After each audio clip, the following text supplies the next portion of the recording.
What if everything you've been desperately reaching for has been quietly moving away from you? What if the very act of chasing what you want is the exact reason you don't have it? And what if there's an ancient way of being that turns this entire struggle upside down? Think about the last time someone was trying too hard to impress you. You could feel that desperate energy, couldn't you? It probably made you want to step back rather than move closer. Now remember someone who was simply present with you, comfortable in their own skin, not needing anything from you. That's magnetic. That's what happens when the chasing stops. Where are you listening from right now? Are you at home, curled up somewhere comfortable? Maybe you're walking or lying in bed after a long day. If it feels right, share your location below, because this ancient wisdom creates something beautiful when it's shared across the world. Take a moment to settle in. Let your shoulders drop just a little.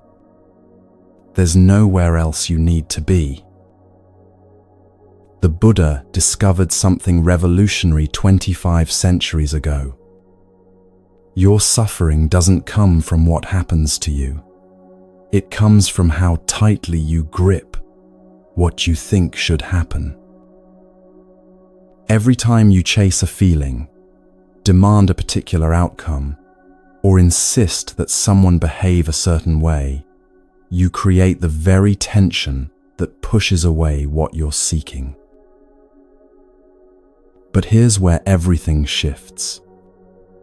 When you learn the art of attraction instead of pursuit, life begins reorganizing itself around your peace. Let's discover how.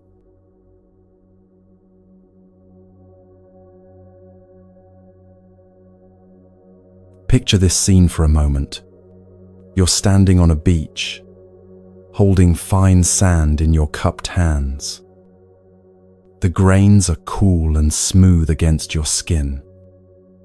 Now imagine trying to keep every single grain exactly where it is.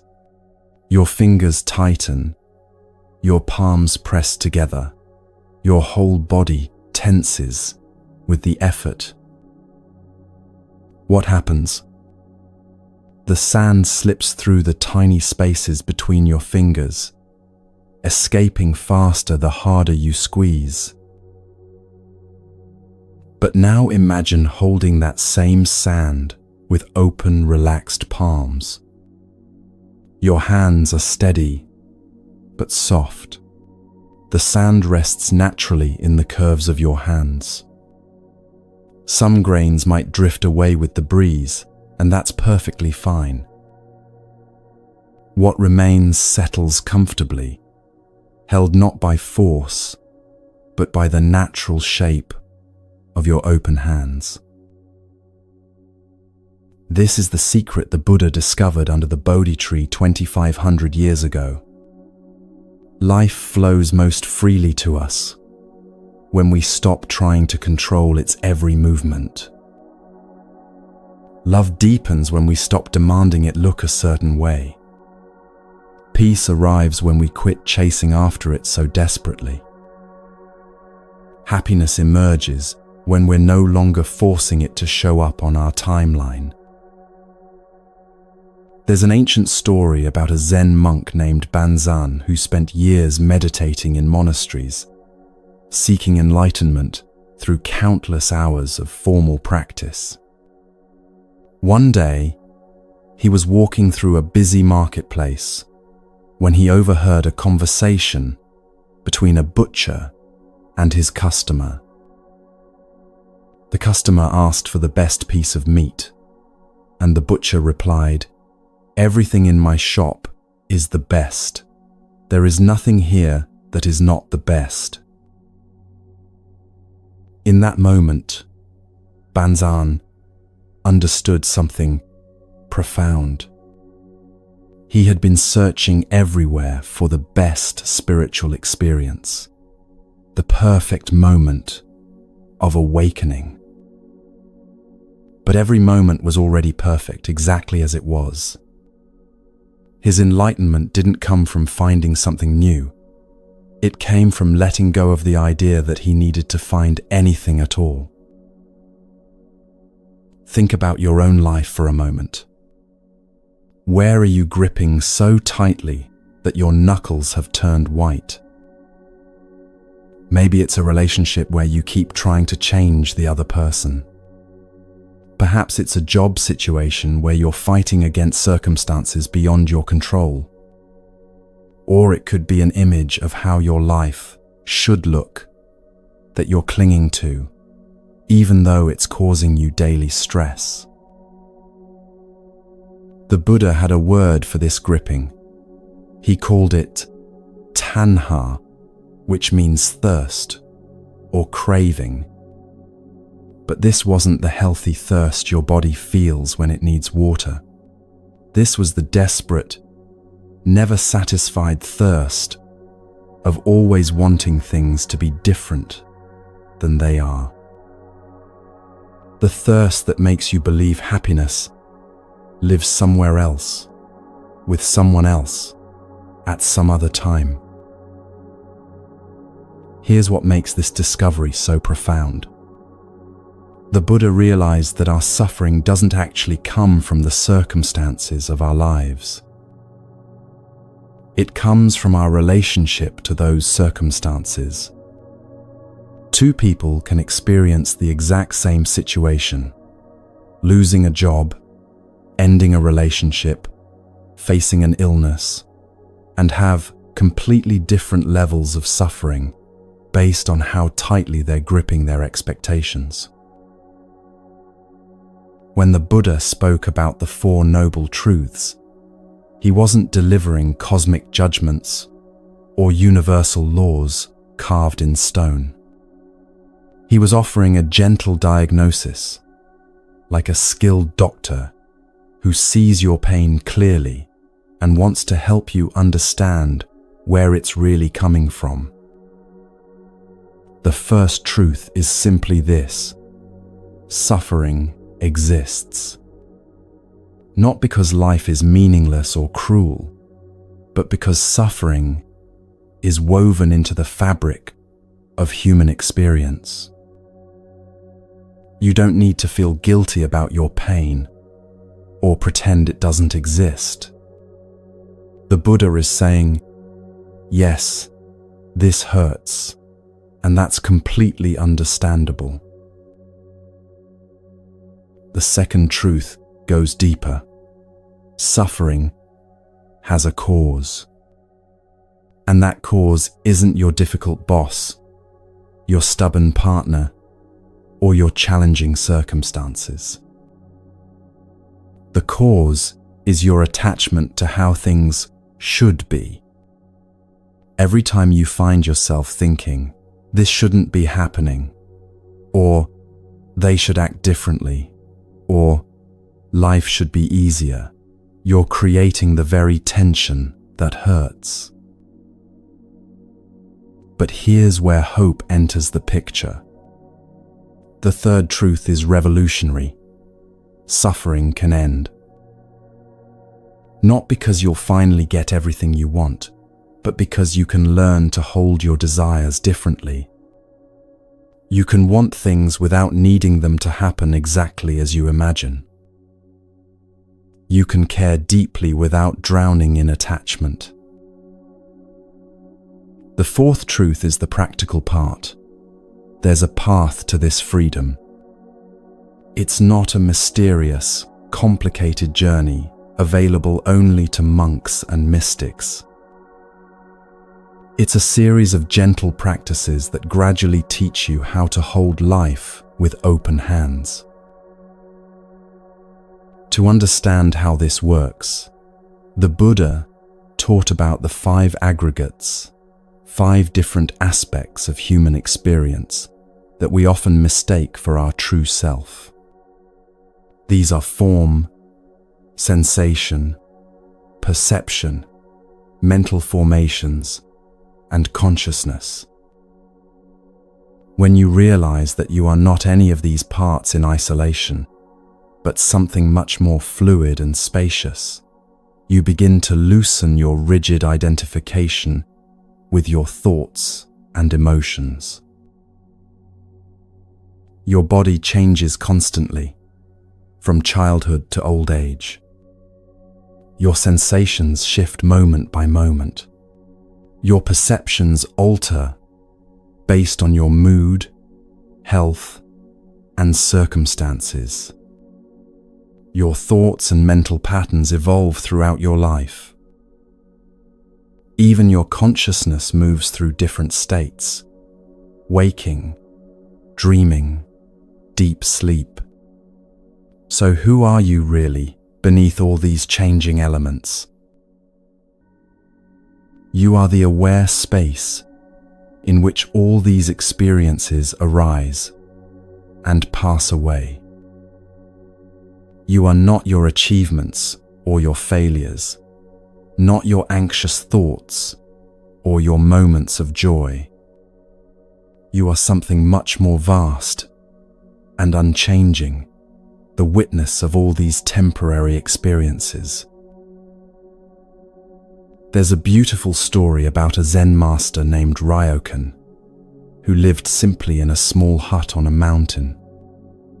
One night, a thief broke into his hut looking for valuables. Ryokan had nothing worth stealing, so he gave the thief his clothes and said, "I wish I could give you this beautiful moon as well." The thief left, confused and empty-handed. Later, Ryokan sat naked under the moonlight and wrote a poem. The thief left it behind, the moon at the window. Ryokan understood something most people miss. True wealth can't be stolen because it doesn't depend on external possessions. When you're not attached to things, you can't lose what truly matters. The moon, beauty, peace, the present moment, was still there, untouched by the thief's actions. Let's explore what this looks like in your daily life. Letting go doesn't mean becoming passive or giving up on things that matter to you. It means learning to act from inspiration rather than desperation. It means caring without clinging, loving without possessing, hoping without demanding. Start with something small. Maybe there's a habit you've been trying to change for months.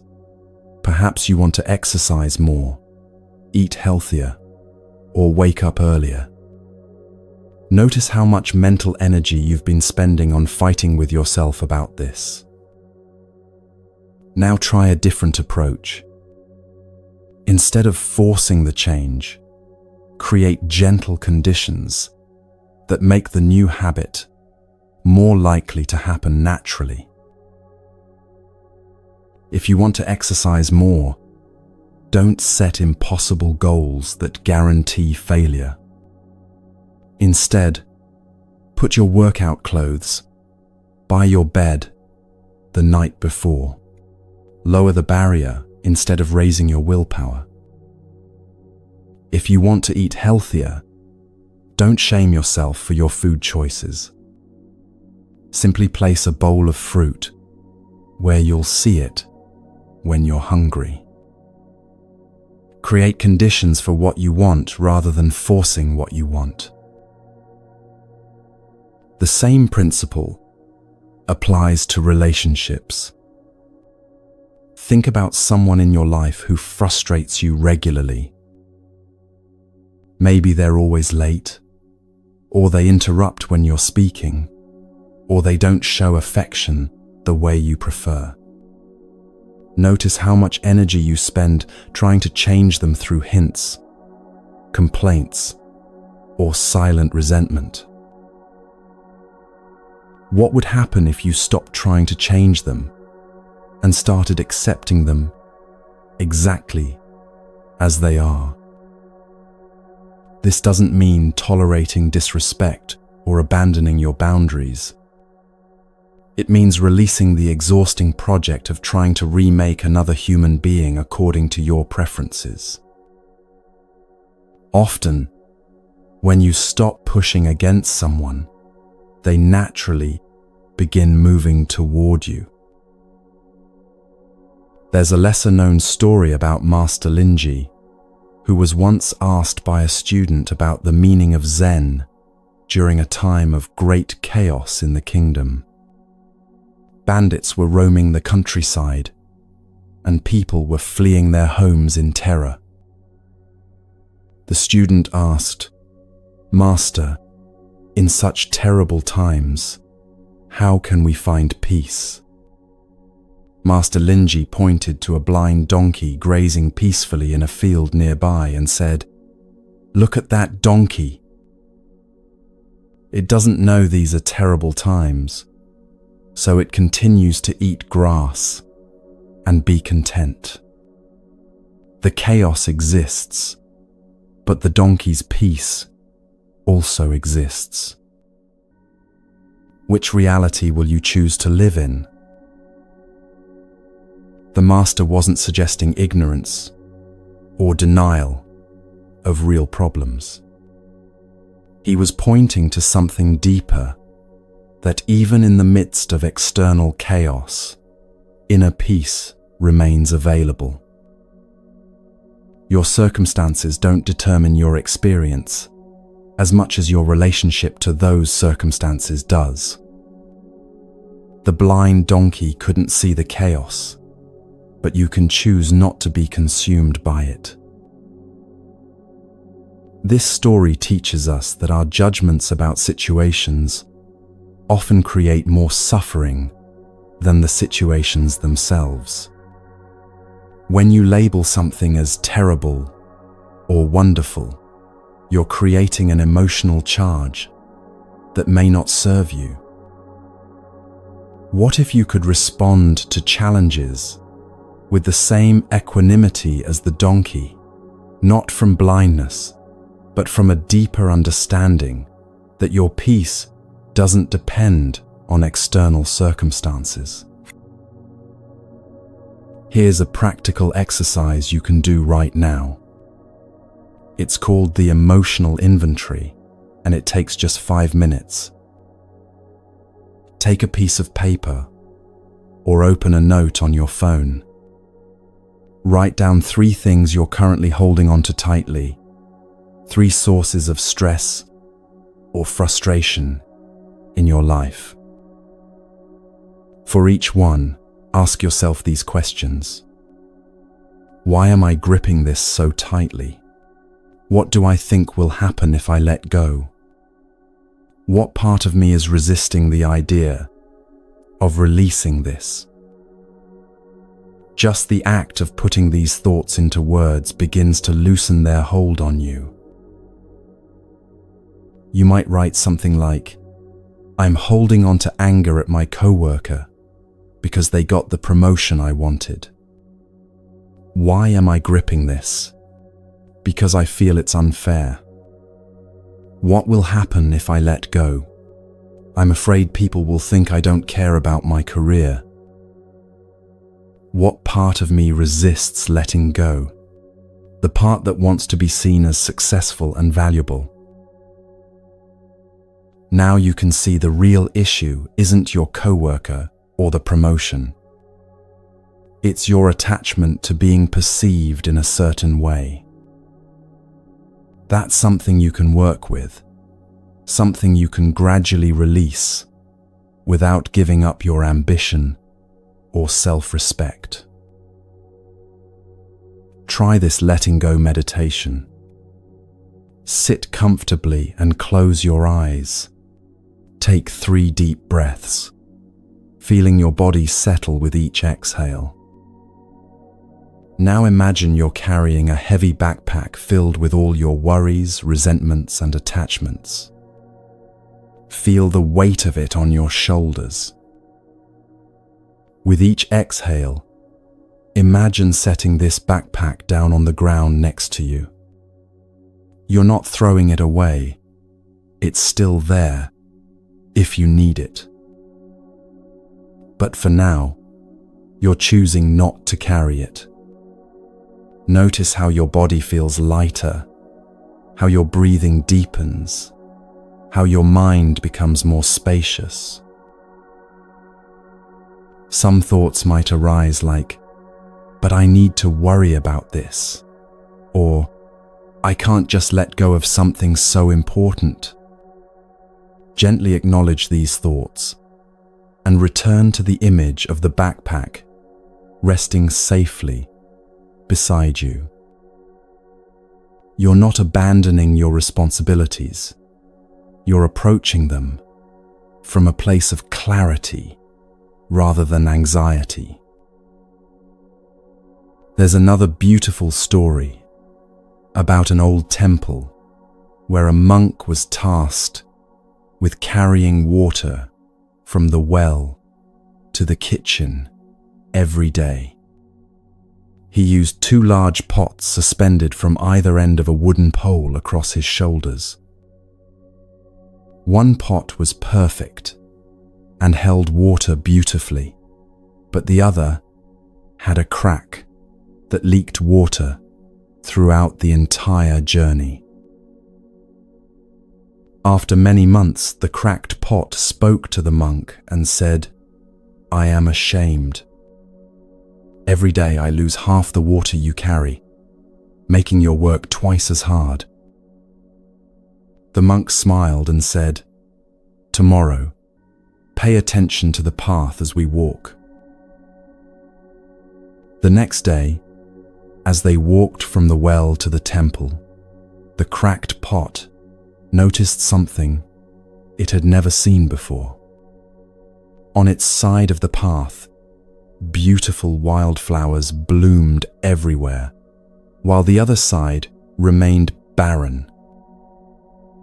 The monk explained, "I planted flower seeds only on your side of the path because I knew you would water them. For 2 years, I've been able to pick these beautiful flowers to decorate the temple altar. Without your flaw, this beauty would not exist." This story reveals something profound about our relationship to our perceived imperfections. What you consider your biggest flaw might actually be creating beauty in ways you can't see. Your sensitivity might help others feel understood. Your struggles might give you compassion for people going through similar challenges. Your different way of thinking might offer solutions that others miss. Instead of trying to fix your cracks, what if you looked for the flowers they might be watering?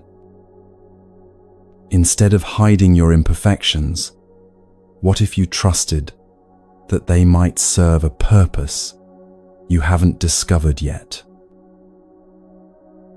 The Buddha taught that nothing in this world is permanent except the fact of impermanence itself. Your current problems won't last forever, but neither will your current joys. Your relationships will change, your body will age, your circumstances will shift. When you truly understand this impermanence, you begin to hold everything more lightly. You enjoy what's here without desperately trying to make it permanent. You endure what's difficult without believing it will last forever. This doesn't make you indifferent or uncaring. In fact, it often makes you more present and loving because you're not wasting energy on the impossible task of stopping change. You're free to fully experience what's actually happening instead of fighting against what's happening. Consider how this might transform your approach to work. Instead of gripping tightly to specific outcomes, you can focus on doing your best work and releasing attachment to how others respond. Instead of trying to control your colleagues' opinions, you can concentrate on being authentic and letting the relationships develop naturally. This shift often leads to better results because you're acting from clarity rather than anxiety. Or think about how this applies to your health. Instead of fighting your body or demanding it be different, you can work with it compassionately. You can take care of yourself without becoming obsessed with perfect health. You can accept your body's limitations while still encouraging its natural healing and strength. Even your emotions become easier to navigate when you stop gripping them so tightly. Sadness moves through you more quickly when you don't resist it. Anger transforms into clarity when you don't feed it with stories about how wrong everything is. Joy deepens when you don't desperately try to make it permanent. Here's something beautiful that happens as you practice letting go. You begin to notice that life has its own intelligence, its own timing, its own way of working things out. Solutions appear that you never could have planned. Opportunities emerge from unexpected directions. People enter your life exactly when you need them most. This isn't magical thinking. It's what becomes visible when you're not so busy forcing and controlling that you miss the natural flow of support around you. It's like finally hearing the music that was playing all along once you stop making so much noise with your own struggle. Try this experiment for 1 week. Choose one area of your life where you've been pushing hard for a particular outcome. Instead of abandoning your goal, simply change your approach. Take the actions that feel natural and necessary, but release your white-knuckled grip on exactly how and when things should unfold. Notice what happens, not just in your external circumstances, but in your body, your mind, your overall sense of well-being. You might discover that the very thing you were pushing away with your effort begins flowing toward you when you create space for it. You might find that solutions you never considered become obvious. You might realize that what you thought you wanted wasn't actually what would make you happy. The Buddha compared our usual way of living to a monkey with its hand caught in a jar. The monkey reaches through the narrow opening to grab the food inside, but once its fist is full, it can't pull its hand back out.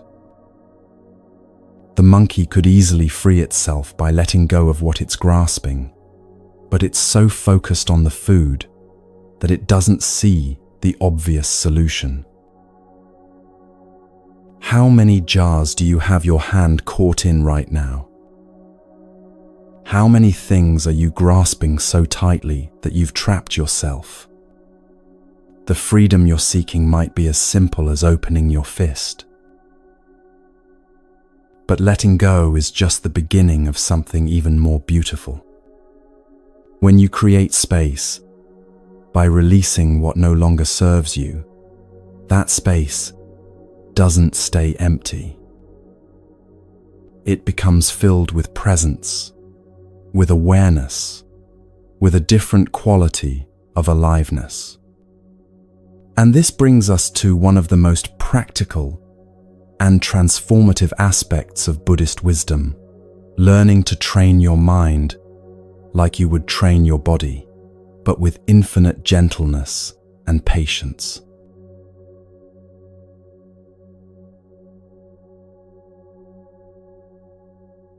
Close your eyes for a moment and imagine your mind as a garden. Not the perfectly manicured kind you see in magazines, but a real garden where weeds grow alongside flowers, where some seasons are abundant and others feel barren. Now imagine tending this garden, not with force or frustration, but with the patient curiosity of someone who understands that growth happens in its own time. This is what meditation really is. It's not about creating an empty, silent mind. That's one of the biggest misunderstandings that keeps people from experiencing its gifts. Meditation is about learning to be a gentle gardener of your own awareness, cultivating the conditions where peace can naturally bloom. In this garden of your mind, thoughts are not weeds to be eliminated, but natural growth that requires wise tending. Some thoughts are like wildflowers, beautiful and spontaneous. Others might be like brambles, prickly and unwanted, but still part of the landscape. A skilled gardener doesn't wage war against the brambles. They understand how to work with them skillfully. Most people approach meditation like they're going into battle against their thoughts. They sit down with the mission to empty their mind and then feel defeated when thoughts keep arising. It's like trying to stop the ocean from making waves, exhausting and ultimately impossible. The Buddha never taught that you should eliminate thoughts. He taught that you should change your relationship to them. Think about it this way. When you're watching clouds drift across the sky, you don't try to push them away or hold on to the ones you find beautiful. You simply observe their natural movement. Your thoughts are like those clouds. They arise, they change, they pass away. Meditation teaches you to be the sky, not the clouds. There's a story about a young monk who complained to his teacher that his meditation was terrible because his mind was full of thoughts. The teacher took him to a muddy pond and said, "Look at this water. You can't see the bottom because it's stirred up." Then he led the monk to a clear mountain stream and said, "This water is also full of movement, but because it's not fighting against its flow, you can see all the way to the bottom." The teacher smiled and said, "Your mind doesn't need to be still, like a dead pond. It needs to be clear like a flowing stream." This story points to something revolutionary about meditation practice. Clarity doesn't come from stopping your thoughts. It comes from not getting caught up in their drama. When you sit in meditation and notice your mind wandering to your grocery list, you don't need to judge yourself or try harder.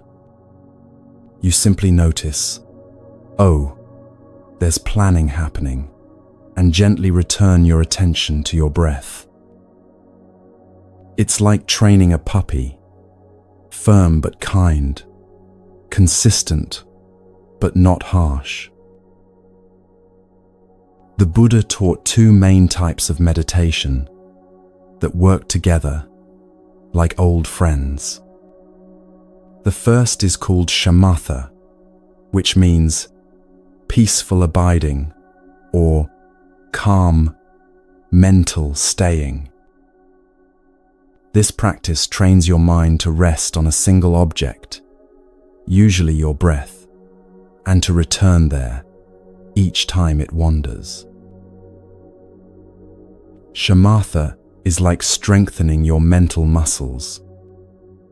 Just as you might lift weights to build physical strength, you practice returning your attention to your breath to build concentration. At first, your mind might wander every few seconds, and that's completely normal. You're not failing, you're noticing, and noticing is actually the whole point. When practicing shamatha, you might place your attention on the sensation of breath at your nostrils, feeling the cool air entering and the warm air leaving. Or you might focus on the gentle rise and fall of your belly. The specific object matters less than your commitment to returning to it each time your mind travels elsewhere. This returning is not a failure, it's the practice itself. The second type is vipassana, which means clear seeing or insight.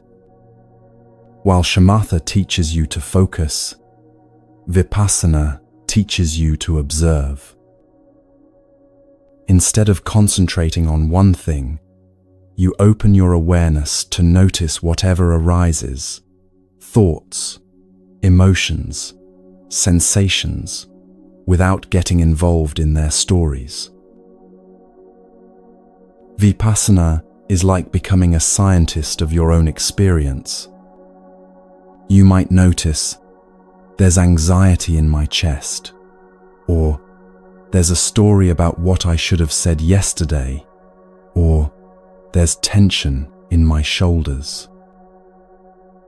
You're not trying to fix or change anything.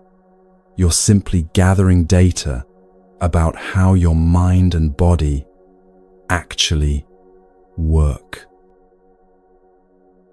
In Vipassana practice, you learn to distinguish between primary experiences and secondary reactions.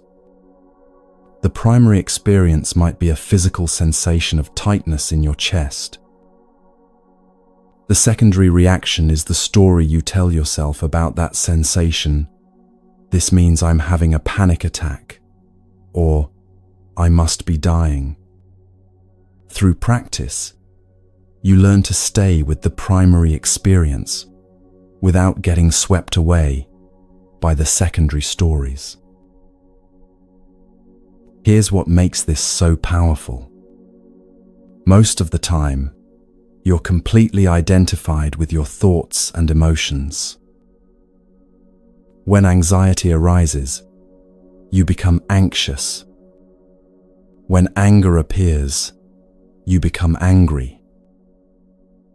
But meditation creates a small space between you and these experiences. You begin to see that you are not your anxiety.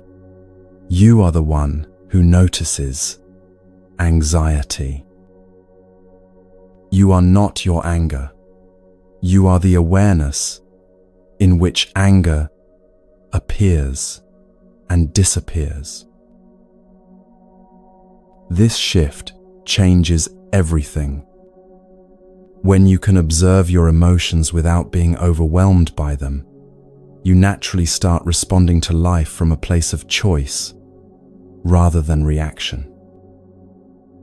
You might still feel frustrated when stuck in traffic, but you don't have to let that frustration ruin your entire day. You might still feel sad about a loss, but you don't have to believe the story that says you'll never be happy again. Now, you might be thinking, this all sounds wonderful, but I don't have time for long meditation sessions. Here's the beautiful truth. You don't need them. The most transformative meditation practice isn't about sitting for an hour in perfect silence. It's about weaving 5-minute moments of awareness throughout your day. There's an ancient teaching about a master who was asked how long one should meditate. He replied, "If you're very busy, meditate for 20 minutes. If you're extremely busy, meditate for an hour." This wasn't a joke. It was pointing to the truth that the busier your mind becomes, the more you need these moments of stillness. But those moments don't have to be lengthy to be powerful. Think of meditation like water, slowly wearing down stone. It's not the force of a single powerful wave that creates change. It's the gentle, consistent contact over time. 5 minutes of genuine presence each morning can be more transformative than an hour of distracted sitting once a week. Consider how you might approach these 5-minute sessions. Find a comfortable position where you can sit with your spine naturally upright but not rigid. Close your eyes or soften your gaze downward. Begin by taking 3 deep breaths, allowing each exhale to release any tension you're holding. Then let your breathing return to its natural rhythm. Place your attention gently on your breath, like a butterfly landing on a flower. When you notice your mind has wandered, and it will, simply acknowledge where it went without judgment. You might mentally note thinking or planning or remembering, and then gently escort your attention back to your breath. This process of wandering and returning is not a distraction from meditation, it is meditation. The Buddha taught that you can practice mindfulness in 4 foundations: mindfulness of the body, mindfulness of feelings, mindfulness of the mind, and mindfulness of mental objects. These aren't separate practices you need to master individually. They're different doorways into the same room of awareness. Mindfulness of the body might be as simple as feeling your feet on the ground as you walk to your kitchen. Notice the weight shifting from one foot to the other, the sensation of your clothes against your skin, the temperature of the air around you. Mindfulness of feelings could be noticing the pleasant sensation of warm sunlight on your face, or the unpleasant feeling of hunger in your stomach. You're not trying to change these feelings, just acknowledging them clearly. Mindfulness of mind might be observing when your thoughts become scattered like leaves in the wind, or when they feel focused and clear like a calm lake. Mindfulness of mental objects could be watching how certain memories trigger specific emotions, or how particular thoughts create tension in your body. Each of these foundations offers a pathway to greater awareness and freedom. But meditation isn't just something you do sitting on a cushion with your eyes closed. The Vietnamese Zen master Thich Nhat Hanh taught that you can transform any moment into meditation if you bring full presence to it. Washing dishes becomes meditation when you feel the warm water and notice the smoothness of the plates.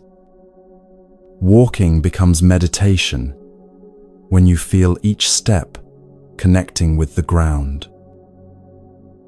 Even brushing your teeth becomes meditation when you pay attention to the sensations and movements. There's a story about a Zen master named Joshu who was asked by a student, "What is the most important teaching in Buddhism?" Joshu was sweeping the temple courtyard at the time, and without stopping his work, he simply said, "Sweeping."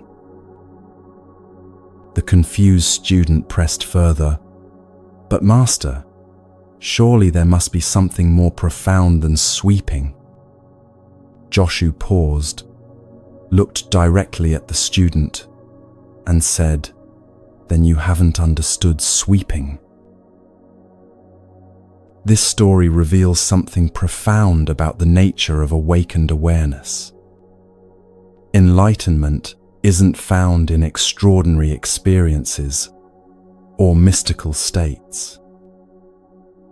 It's found in bringing complete presence to whatever you're doing right now. When you're fully present while sweeping, you're not thinking about what you'll do next or replaying what happened yesterday. You're simply here, now, engaged in the simple act of sweeping. And in that complete presence, something magical happens. Ordinary actions become sacred. Another beautiful teaching comes from Master Huangpo, who said, "Your everyday mind, that is the way." He wasn't talking about your distracted, worried, planning mind. He was pointing to the natural awareness that's always present beneath the mental chatter. The mind that notices the taste of your morning coffee, that feels grateful for a friend's laughter, that recognizes beauty in unexpected moments. This everyday awareness, when cultivated through practice, becomes your gateway to peace. The traditional Buddhist understanding of how meditation works is both simple and profound. The Buddha taught that our suffering comes from three mental poisons: greed, hatred, and delusion. Meditation doesn't eliminate these tendencies. It helps you see them clearly, so they lose their power over you. When greed arises as a desperate wanting for things to be different, meditation helps you notice this craving without being consumed by it. When hatred appears as aversion to what's happening now, meditation teaches you to acknowledge this resistance without letting it control your actions. When delusion clouds your perception with stories about how things should be, meditation clears the mental fog so you can see reality more clearly. This process happens naturally, like muddy water settling when you stop stirring it. The Buddha compared the mind to a jar of muddy water. When you're constantly agitating it with worry, planning, and reactivity, you can't see clearly. But when you stop stirring, when you simply sit and observe, without interfering, the mud gradually settles and the water becomes clear. Let's make this practical for your daily life. Here are 3 simple ways to begin training your mind like a garden, starting today. First, the morning breath practice. Before you check your phone or get out of bed, take 3 conscious breaths. Feel your body against the mattress. Notice the quality of light in your room and simply breathe. This isn't about achieving any particular state. It's about starting your day with awareness, rather than immediately jumping into activity. Let this practice be like opening the curtains in your mind, gently welcoming the day. Second, the mindful, Transition. Practice. Choose one daily transition, like walking from your car to your workplace, or from one room to another in your home, and use it as a meditation bell. Each time you make this transition, take 3 conscious steps where you feel your feet touching the ground and notice your breath. This simple practice begins to break up the autopilot patterns that keep you disconnected from the present moment. Think of these transitions as doorways where you can step from distraction into presence. Third, the emotional weather practice. Several times throughout your day, pause and ask yourself, what's the weather like in my mind right now? Is it stormy with worry, cloudy with confusion, sunny with contentment? You're not trying to change the weather, you're simply becoming aware of it. This practice helps you realize that emotions, like weather, are temporary and constantly changing. Just as you wouldn't try to argue with a thunderstorm, you can learn to let emotional storms pass through without resistance. There's a lesser-known story about a monk who spent years trying to achieve perfect meditation.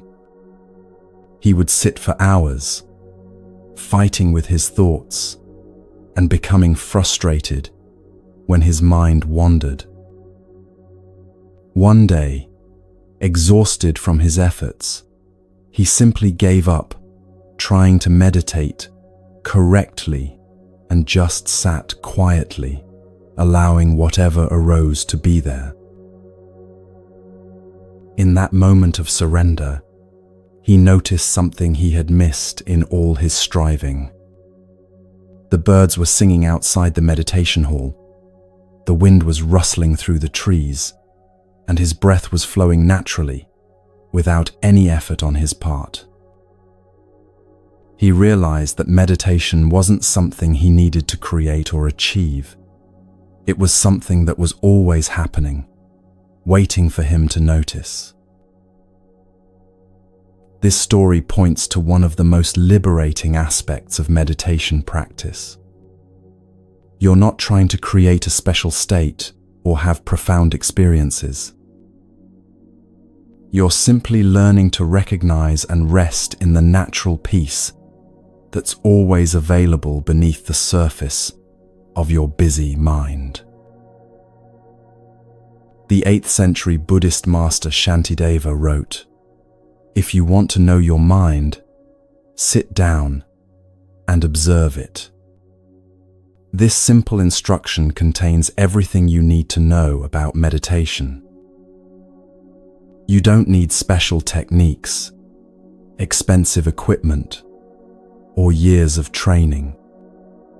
You just need the willingness to sit down and pay attention to what's actually happening in your experience right now. As you begin to cultivate this quality of gentle attention, you might notice that your relationship to everything starts to shift. Difficult emotions don't feel as overwhelming because you're not fighting them.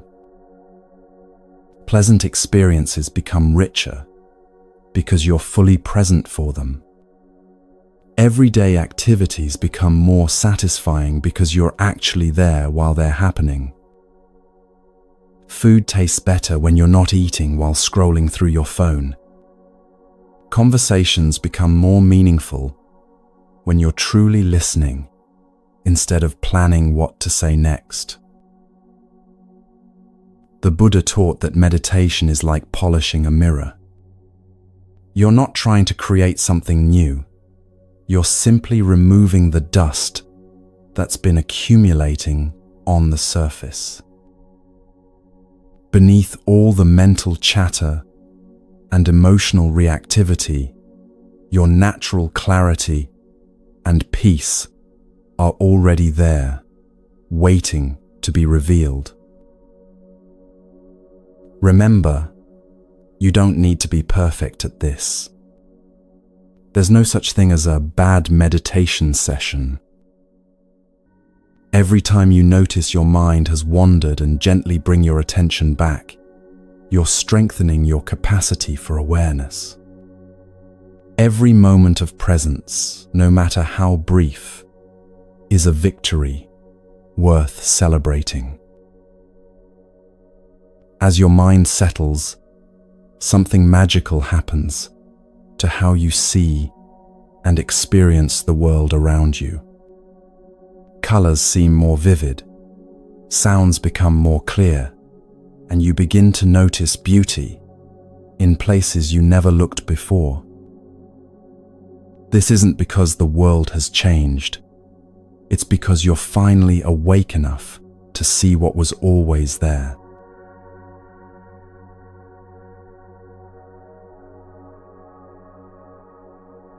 Right now, as you're listening to these words, there's a secret door standing wide open just beside you. You've probably walked past it thousands of times without noticing, too busy rushing towards some imagined future or replaying scenes from yesterday. This door doesn't lead to another place. It opens into this place, this moment, this breath you're taking right now.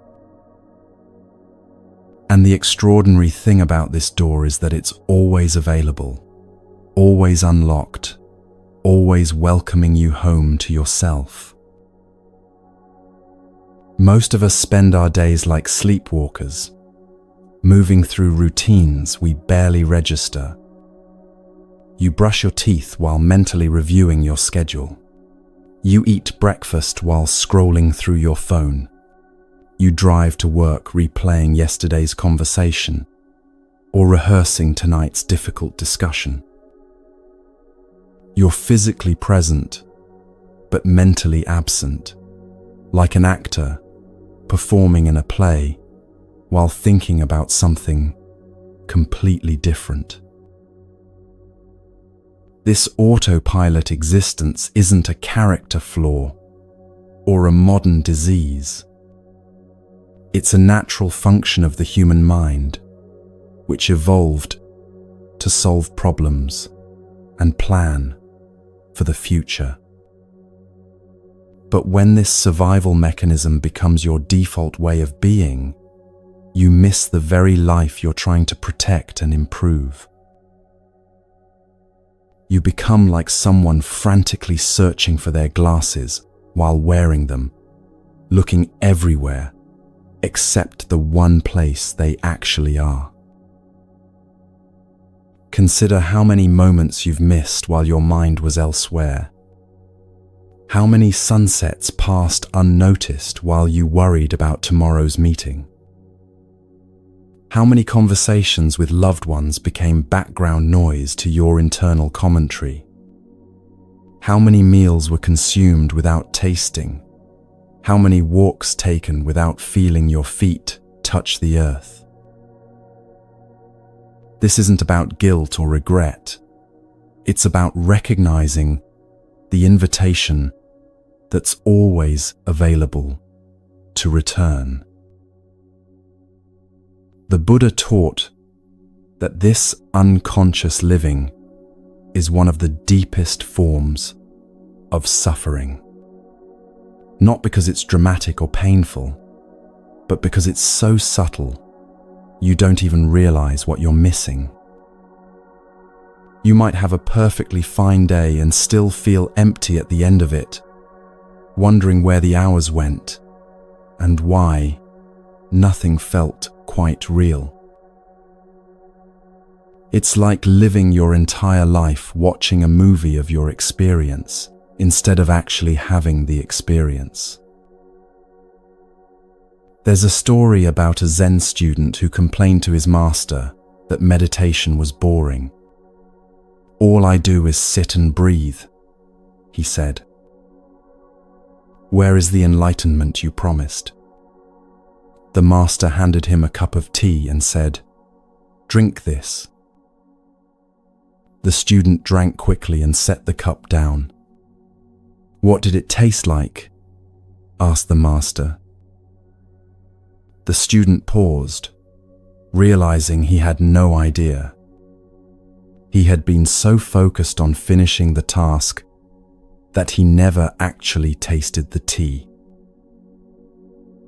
The master smiled gently and said, "When you can drink tea and taste it, you will understand meditation." This story reveals something profound about presence. Awakening isn't about having special experiences or reaching altered states of consciousness. It's about being fully here for the ordinary experiences you're already having. It's about tasting your tea while you drink it, feeling your feet while you walk, hearing the words while someone speaks to you. The secret door to presence opens whenever you remember to step out of the story in your head and into the sensations in your body. Right now, can you feel the weight of your body wherever you're sitting or lying? Can you notice the temperature of the air on your skin?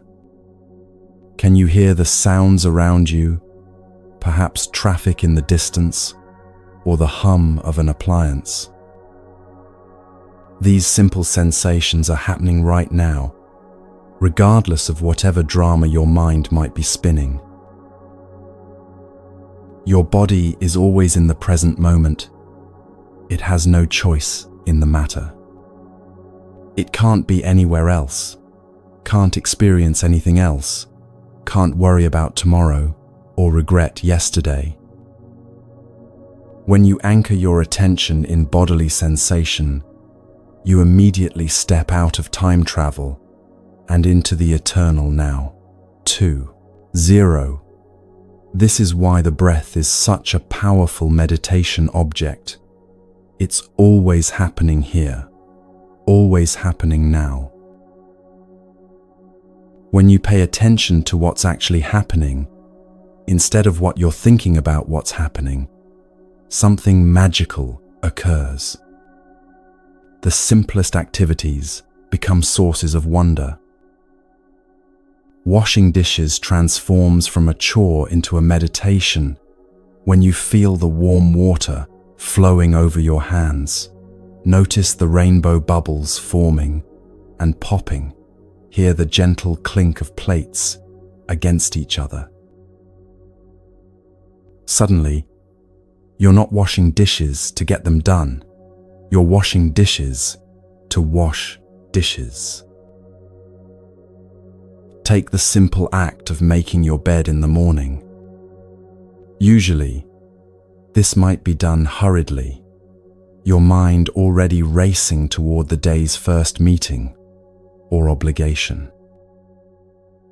But what happens when you slow down and actually feel the texture of the sheets between your fingers? When you notice the satisfaction of smoothing wrinkles and arranging pillows, when you appreciate the transformation from rumpled to orderly, the bed still gets made, but you've created a moment of mindful care that sets a different tone for your entire day. Drinking your morning coffee becomes a ceremony when you notice the steam rising from the cup. Inhale the rich aroma. Feel the warmth spreading through your chest as you swallow. Walking to your mailbox becomes a journey when you feel each step. Notice how your weight shifts from heel to toe. Observe how the light filters through the trees. These aren't special moments you need to create. They're ordinary moments you need to inhabit. The Vietnamese master Thich Nhat Hanh tells a story about washing dishes. He says that if you wash dishes to get them clean, you're not really washing dishes. You're enduring the present moment to get to the next one. But if you wash dishes to wash dishes, if you're fully present for the water, the soap, the motion of your hands, then washing dishes becomes a gateway to peace. The dishes still get clean, but something else happens too. You come alive. This same principle applies to every mundane activity in your life. Folding laundry becomes meditation when you notice the softness of fabric, the rhythm of your movements, the satisfaction of creating order. Waiting in line stops being frustrating when you use it as an opportunity to observe people, appreciate the simple fact that you're alive, or practice patience as a form of inner training. Even cleaning the bathroom can become a practice of mindful attention to detail, of caring for your living space, of finding dignity in humble tasks. This quality of presence is particularly powerful when it comes to anxiety and worry. Notice that anxiety never exists in the present moment. It lives entirely in stories about the future, what might happen, what could go wrong, how you might not be able to handle what's coming. When you're fully present, anxiety has nowhere to land because it can only survive in the realm of mental projection. There's a lesser-known story about Master Yunmen, who was once asked by a student drowning in worries about the future. The student said, "Master, I'm terrified about what might happen tomorrow." Yunmen pointed to a bird singing outside the window and said, "Listen to that bird. Is it worried about tomorrow's song?" The student said, "No, Master, but birds don't have the same concerns as humans." Yunmen smiled and replied, "You're right. The bird is much wiser. It's singing today's song today." This doesn't mean ignoring real responsibilities or failing to plan for the future. It means distinguishing between practical planning and anxious rumination. When you need to prepare for something, you can do so from a place of presence rather than panic. You can make your lists, have your conversations, and take your actions while remaining grounded in the reality of now. Imagine the difference between anxious planning and present moment planning. Anxious planning feels frantic, overwhelming, full of worst-case scenarios and endless what-ifs. Present moment planning feels calm and methodical, dealing with one step at a time, staying connected to your body and breath while you think through practical details. Both might accomplish the same external tasks, but one depletes your energy while the other preserves it. Try this simple experiment the next time you notice anxiety arising.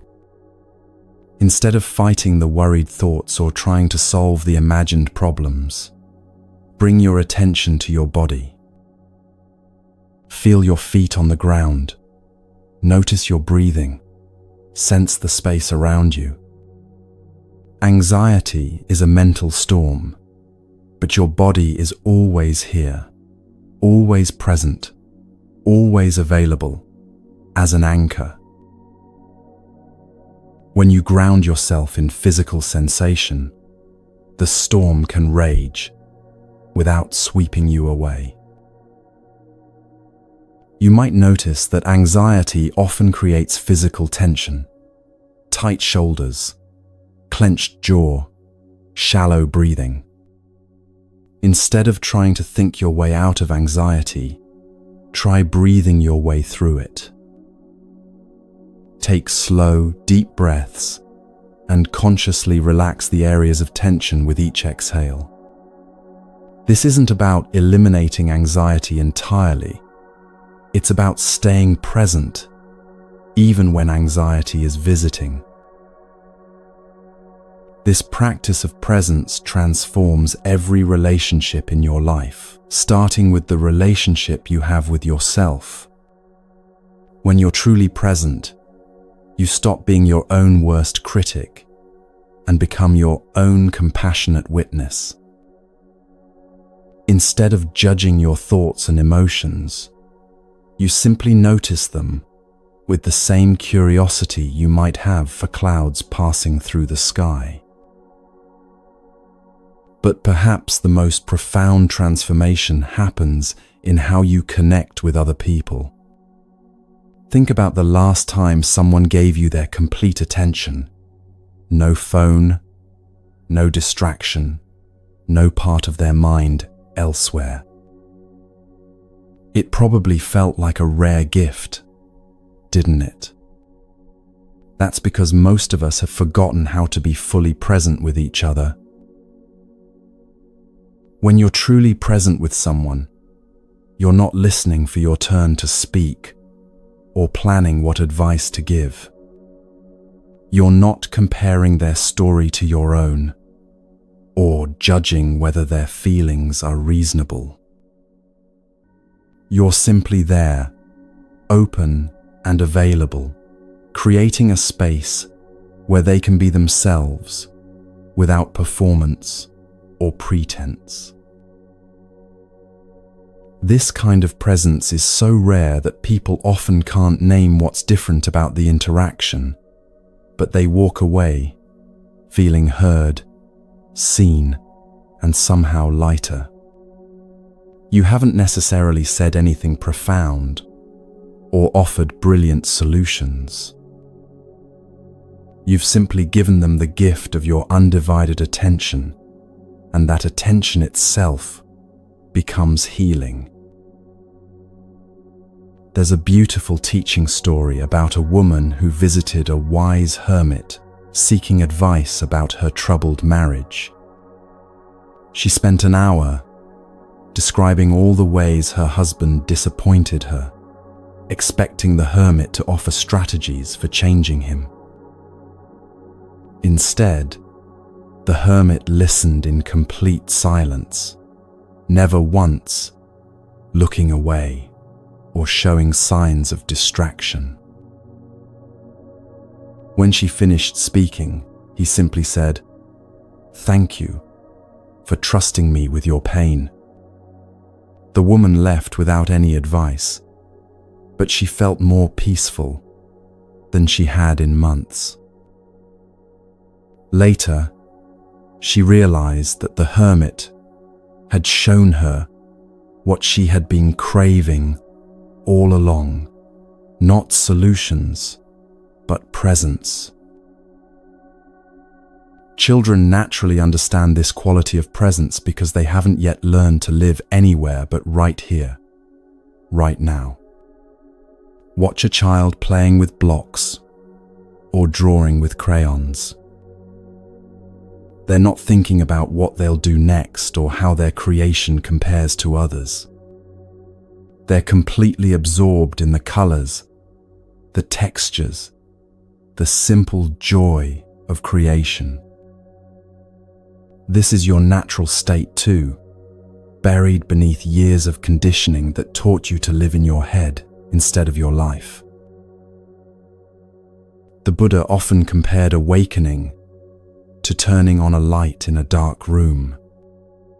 He said, "Thousands of candles can be lighted from a single candle, and the life of the candle will not be shortened." Happiness never decreases by being shared. But perhaps even more profound is his teaching that the light switch has always been within reach. Presence isn't something you need to create or achieve. It's something you need to remember and return to.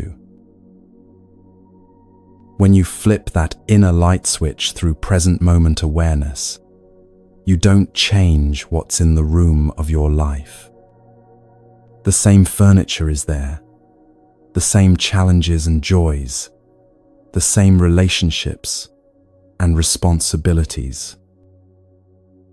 But suddenly you can see everything clearly, instead of stumbling around in the darkness of unconscious habit. The room was always exactly as it is. You just couldn't see it clearly. This illumination reveals something surprising about your experience. Most of your suffering isn't caused by what's actually happening.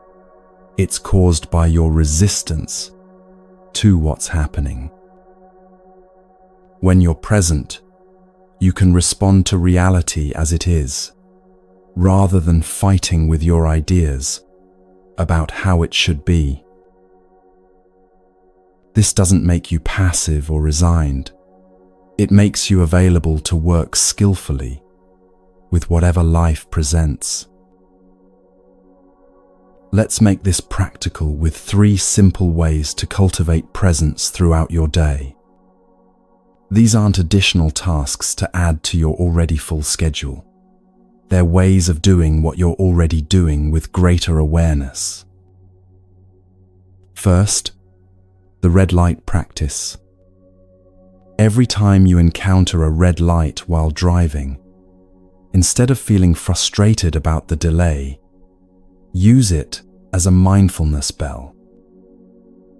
Feel your hands on the steering wheel, notice your breathing, look around, and really see your surroundings. Traffic lights happen dozens of times during most drives, giving you dozens of opportunities to return to presence. Over time, you might find yourself actually appreciating red lights as moments of forced stillness in your busy day. Second, the doorway practice. Each time you walk through a doorway, whether entering your home, office, or any other space, use that threshold as a reminder to arrive in the present moment. Take one conscious breath as you cross the threshold, feeling your feet on the ground and noticing the shift from one space to another. This simple practice helps you transition mindfully between the different environments and roles in your life. Third, the waiting practice. Instead of automatically reaching for your phone whenever you have to wait, in line at the store, for an appointment, for someone to arrive, use these moments as opportunities for presence. Notice what you can see, hear, and feel without needing to be entertained or productive. Let yourself simply be where you are, when you are there. These brief interludes of awareness can become some of the most peaceful moments in your day. There's a story about a Zen master who was asked what enlightenment feels like. He thought for a moment and then said, "It's like walking through your own front door." The student was confused and asked for clarification. The master explained, "Most people spend their entire lives standing outside their own door, looking through the windows and imagining what it might be like inside. Enlightenment is simply having the courage to turn the handle and walk in. Your life is happening right now, in this moment, in this breath. Not in the conversation you're planning to have later, not in the memory you keep replaying, not in the future you're trying to control. here now, in the simple fact of your existence in this moment. The secret door to presence is always open because there's nowhere to go and nothing to achieve. You're already home. You just need to notice that you've arrived. As you practice living this way, something profound begins to shift in your understanding of how life actually works. You start to see that every moment is both a result of what came before and a seed for what will come next. You begin to recognize that the quality of your presence now directly influences the quality of your future experience. This awareness leads naturally to one of the most empowering teachings the Buddha ever shared: the truth that every action, every thought, every choice you make is simultaneously an effect of the past and a cause for the future. When you understand this deeply, you realize that the present moment isn't just where life happens, it's where life is created. Each breath, each step, each interaction becomes an opportunity to plant seeds of wisdom, compassion, and peace that will bloom in ways you can't yet imagine. When you live this way, you start to understand something profound about cause and effect that changes how you approach every aspect of your existence.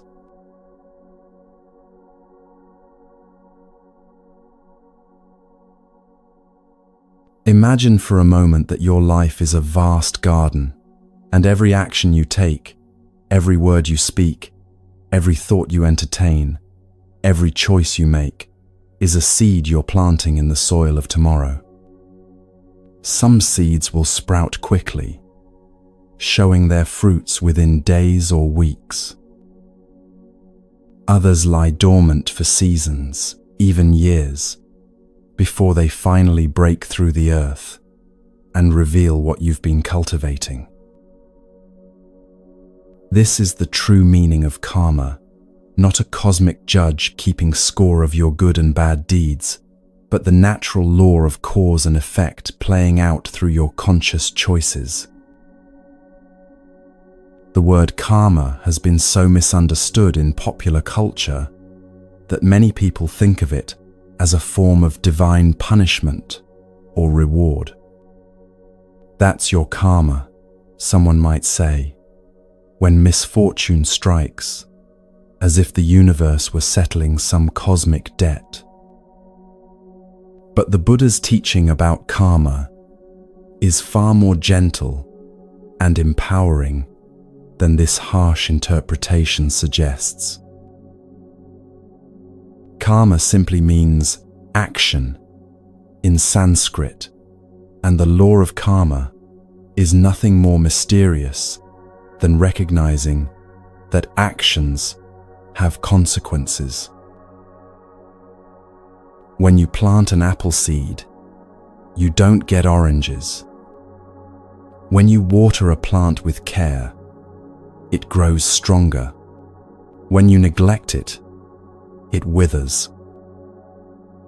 These aren't moral judgments. They're natural processes. Karma works the same way in the realm of human experience.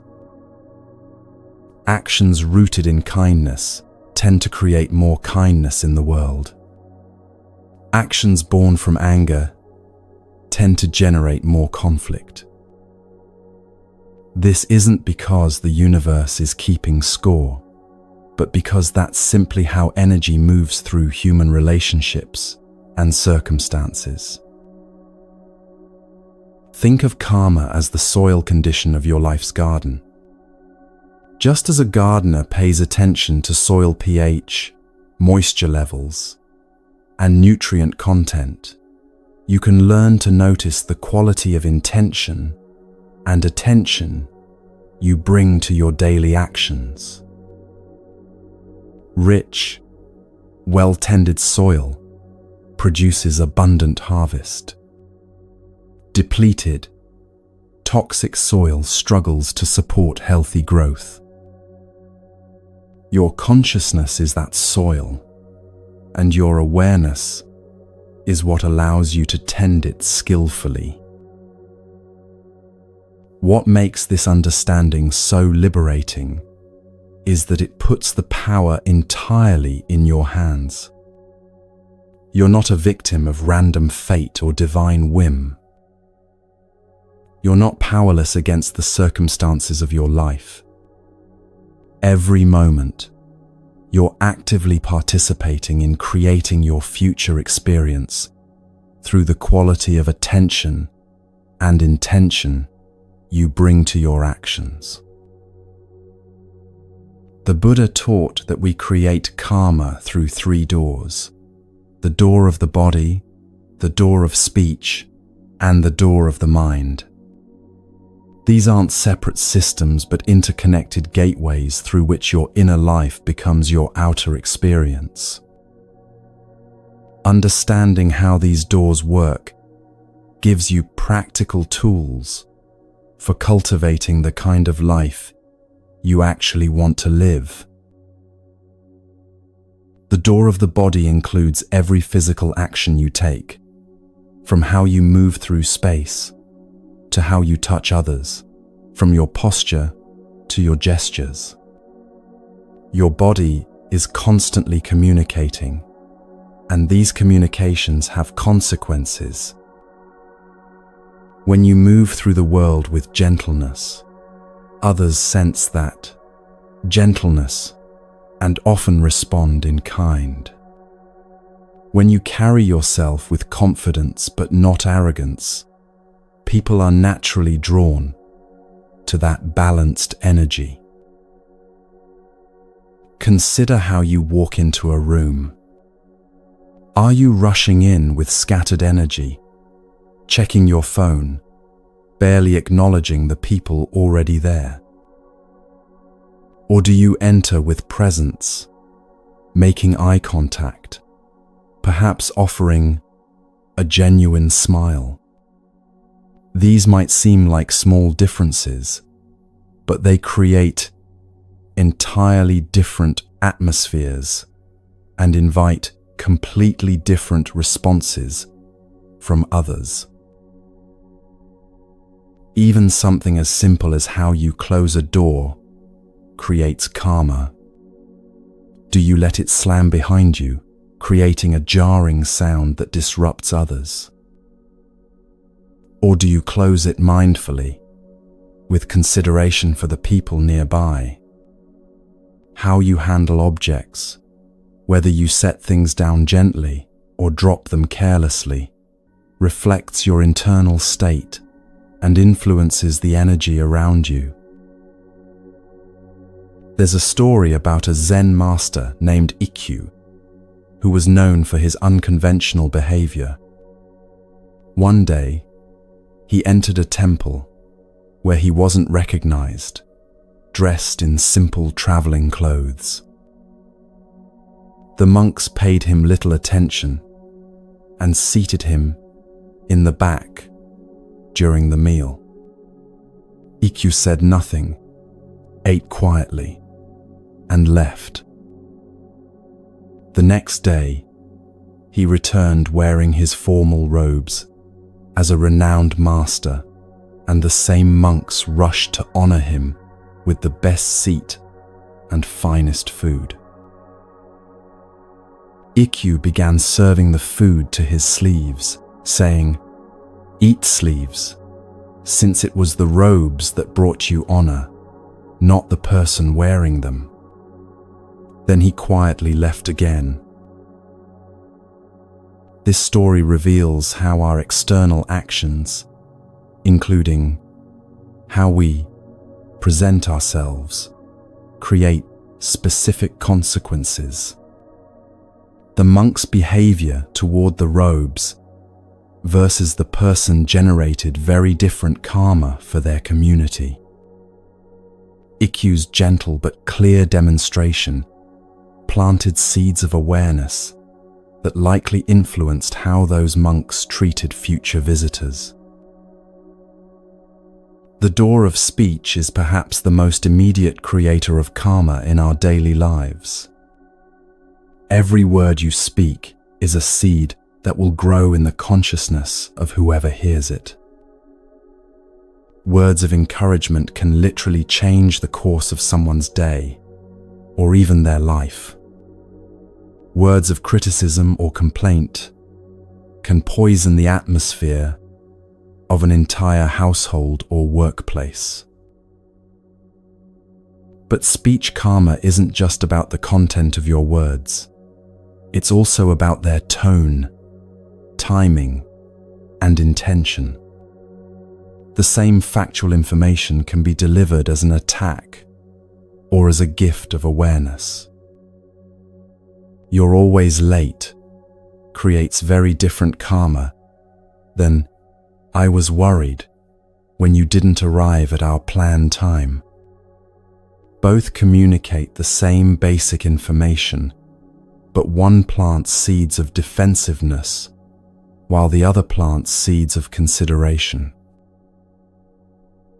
Consider the karmic difference between gossip and genuine concern.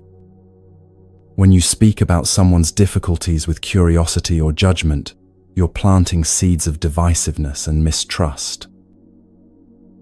But when you speak about the same situation with compassion, hoping to understand how to help, you're planting seeds of community and care. The external topic might be identical, but the intention behind your words creates completely different consequences.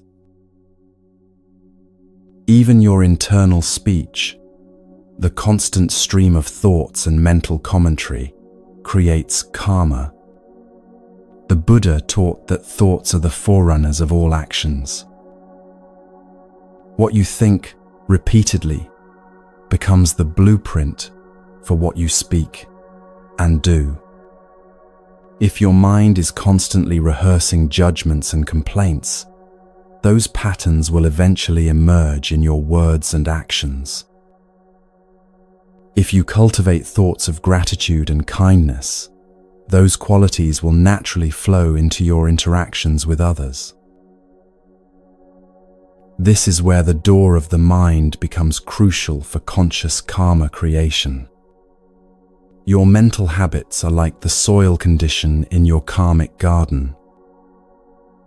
Rich, well-tended soil produces abundant, healthy growth. Depleted, toxic soil struggles to support anything beautiful. The quality of your mental soil is determined by what you feed it. Do you constantly consume media that agitates and frightens you? Do you spend time with people who encourage your worst tendencies rather than your best qualities? Do you replay negative scenarios obsessively, or do you notice beauty and practice gratitude? These choices about what you allow into your mental space directly influence the kinds of thoughts that arise naturally, which in turn influence your words and actions. Let's make this practical with some examples of daily seed planting. When you wake up in the morning, you can plant seeds of gratitude by taking a moment to appreciate that you've been given another day of life. Or you can plant seeds of stress by immediately diving into your phone to check emails and news.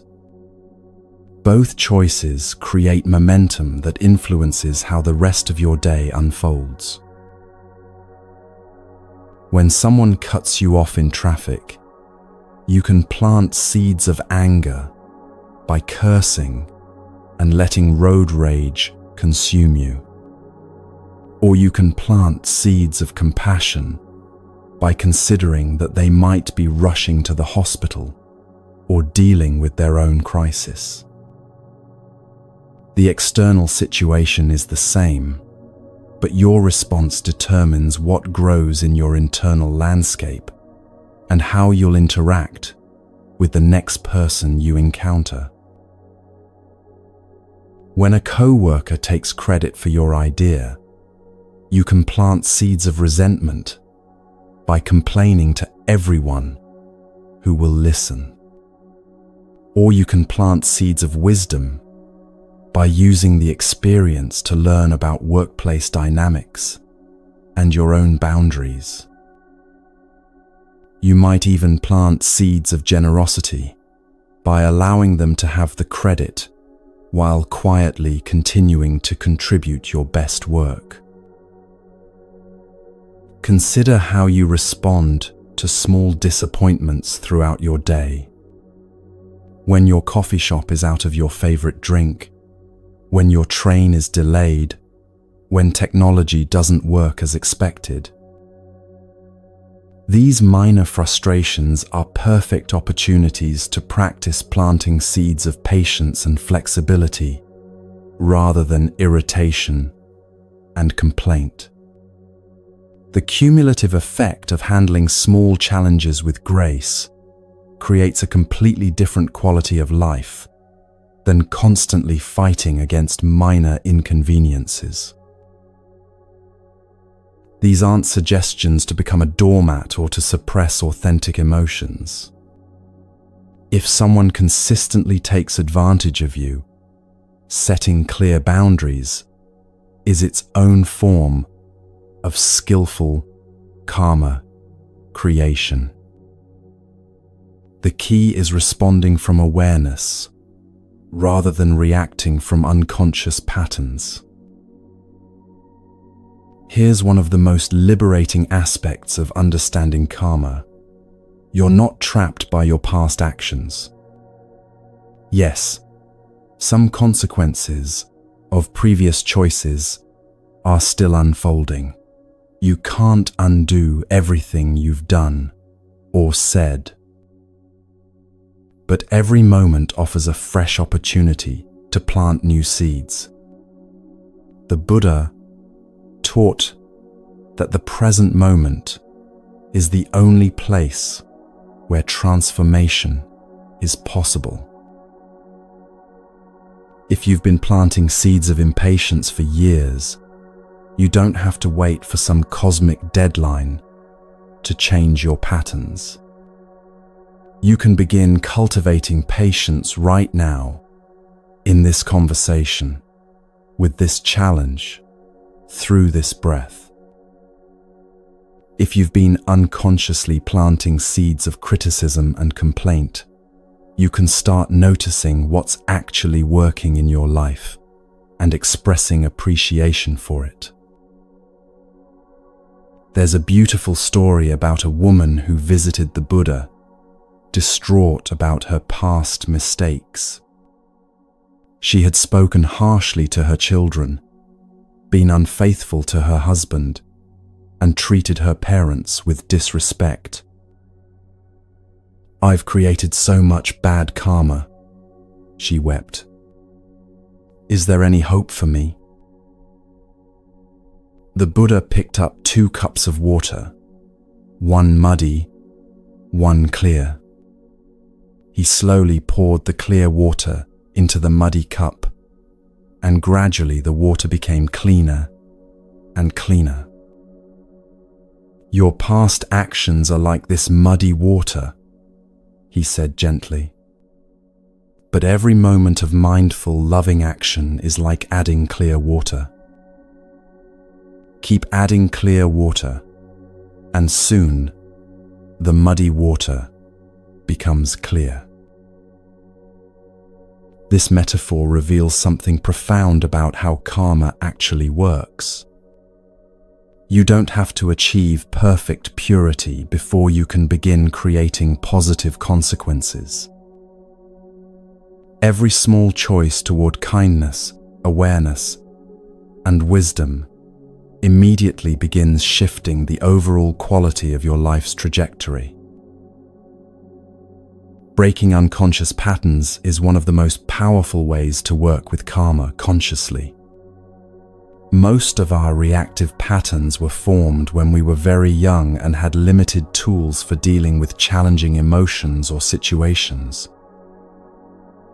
As an adult, you have access to resources and perspectives that simply weren't available to you as a child. But those old patterns keep running automatically unless you consciously interrupt them. The first step in breaking patterns is simply noticing them without judgment. Maybe you realize that you always respond to criticism by getting defensive and counterattacking. Or you notice that you tend to shut down and withdraw whenever conflict arises. Or you recognize that you automatically say yes to requests, even when you're already overwhelmed. Just seeing these patterns clearly is the beginning of freedom from them. Once you can recognize a pattern as it's happening, you can create a small pause before reacting. In that pause, even if it's just one breath, you have the opportunity to choose a different response. You might still fall back into the old pattern sometimes, and that's perfectly normal. Change happens gradually, with patience and self-compassion. The Buddha said, "We are what we repeatedly do." Excellence, then, is not an act, but a habit. This means that every time you choose awareness over reactivity, compassion over criticism, or patience over irritation, you're literally rewiring your brain to make those responses more natural in the future. He also taught, every morning we are born again. What we do today is what matters most. This isn't just inspiring philosophy, it's practical instruction for conscious karma creation. Yesterday's mistakes don't define today's possibilities. Today's choices don't have to repeat yesterday's patterns. Another profound teaching says, if you want to know your past, look at your present condition. If you want to know your future, look at your present actions. This puts enormous power in your hands, while also encouraging honest self-reflection. Your current circumstances are the fruit of seeds you've been planting, consciously or unconsciously. And the seeds you're planting right now through your thoughts, words, and actions are creating the conditions you'll experience tomorrow. This doesn't mean that everything happening to you is directly caused by your personal actions. You exist within larger systems and communities, and sometimes you're affected by others' choices or by circumstances beyond anyone's control. The teaching about karma isn't meant to blame victims or suggest that people deserve their suffering. It's meant to empower you to take responsibility for the aspects of your life that you can influence. Working with karma consciously also involves understanding the ripple effects of your actions. When you plant seeds of kindness, those seeds don't just affect your immediate experience, they influence everyone you interact with, who then carry that energy into their other relationships. When you choose to respond to rudeness with patience, rather than escalating the conflict, you break a cycle that might have affected dozens of people throughout the day. There's a story about a businessman who was running late for an important meeting and became increasingly agitated as he sat in traffic. By the time he reached his destination, he was angry and stressed. He spoke curtly to the parking attendant, snapped at his secretary, and entered the meeting in a foul mood. The meeting went poorly. Relationships were strained, and everyone left feeling frustrated. The parking attendant was rude to the next customer. The secretary was short with her family that evening, and the meeting participants carried their bad moods into their other interactions. One person's unconscious response to traffic had created a web of negative consequences, touching dozens of lives. But the story could have unfolded very differently. If the businessman had used the time in traffic to practice patience, perhaps listening to calming music or practicing gratitude for his successful business, he would have arrived in a completely different state. His calm presence might have brightened the parking attendant's day, created a more positive interaction with his secretary, and contributed to a productive meeting where everyone felt heard and valued. Those positive interactions would have rippled outward, creating a web of beneficial consequences instead. This understanding naturally leads to a different way of caring about your impact on the world. When you realize that your inner state directly influences the atmosphere around you, self-care stops being selfish and becomes a form of service. Taking care of your own mental and emotional well-being means you're more likely to be a positive presence in other people's lives.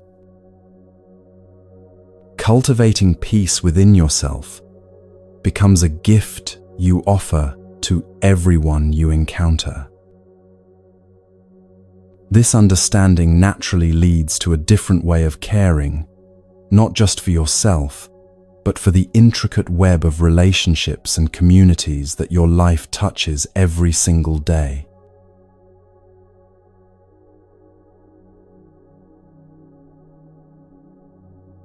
There's a profound misunderstanding about compassion that causes immense suffering in our world. Many people believe that truly caring for others means sacrificing themselves completely, pouring out their energy until they're empty, giving until it hurts, and then giving some more. They think that setting boundaries or taking care of their own needs somehow diminishes their love or makes them selfish. But this approach to caring, however well-intentioned, often creates the very opposite of what we're trying to achieve. When you give from a place of depletion, when you help others while neglecting yourself, when you say yes to every request while your own well-being crumbles, you're not actually offering genuine compassion. You're offering a performance of compassion that might look noble on the surface, but lacks the sustainable foundation that true service requires. It's like trying to water a garden from an empty well. The intention is beautiful, but the resources simply aren't there. The Buddha taught something revolutionary about compassion that challenges our cultural myths about self-sacrifice.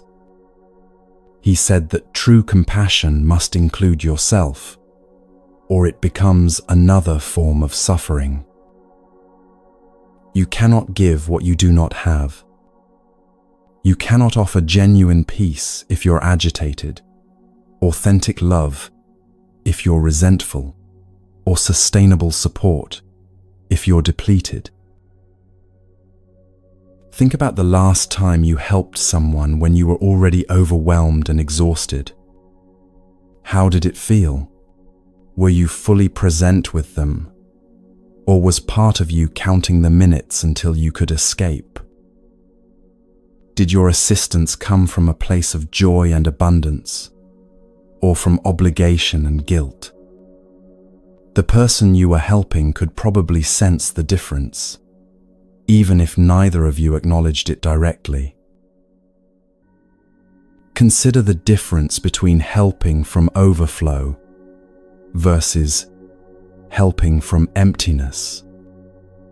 When you've taken care of your basic needs, sleep, nutrition, emotional well-being, your assistance flows naturally and feels energizing. But when you're running on fumes, every act of service feels like another weight added to an already heavy load. The recipient of your help can feel this difference, even if they can't articulate it. A wise teacher once shared the story of a monastery where one monk became known for his incredible generosity. He would give away his food, his blankets, even his meditation time to help others. Other monks praised him as the most compassionate person they knew. But over time, he became increasingly irritable, exhausted, and resentful. His health deteriorated, and his presence began to feel heavy rather than uplifting. When the abbot asked him about this change, the monk broke down and confessed that he felt trapped. He wanted to take care of himself, but he was afraid that others would think he had become selfish. The abbot smiled gently and said, "A lamp that burns too bright burns out quickly. A lamp that burns steadily can light the way for many people for many years. Which serves others better?" This teaching illustrates something crucial about sustainable compassion. The goal isn't to burn as brightly as possible for as long as you can manage before collapsing. The goal is to find a way of caring that can be maintained over time, that grows stronger rather than weaker with practice. This begins with understanding that boundaries aren't walls that separate you from others. They're the foundation that allows genuine connection to flourish. When you know your limits and honor them, when you take care of your own basic needs first, you create the conditions where authentic generosity becomes possible. You're no longer giving from desperation or obligation, but from a sense of overflow and genuine care. Consider how flight attendants instruct passengers about oxygen masks during safety demonstrations. They always say to put on your own mask first before helping others, even your own children. This isn't because the airline values adults more than children. It's because you can't effectively help anyone if you're unconscious. The same principle applies to emotional and spiritual well-being. You have to ensure your own stability before you can offer genuine support to others. Boundaries might look like saying no to additional commitments when you're already stretched thin. They might mean taking time each day for activities that restore your energy rather than drain it. They could involve setting limits on how much you're willing to listen to complaints without seeing any effort towards solutions. Or they might mean asking for help when you need it, instead of trying to handle everything alone. Many people resist creating boundaries because they've been conditioned to believe that their worth depends on how much they give to others. They fear that saying no will make them appear selfish or uncaring. But But authentic boundaries actually increase your capacity for genuine love because they ensure you're giving from a full cup rather than an empty one. The Buddhist practice of Tonglen offers a beautiful way to work with suffering, both your own and others, without becoming overwhelmed by it. Tonglen means giving and taking in Tibetan, and it involves a specific breathing practice that cultivates genuine compassion while maintaining inner stability. In Tonglen practice, you intentionally breathe in the suffering you encounter, your own pain, the distress of someone you're trying to help, or even the general suffering you see in the world.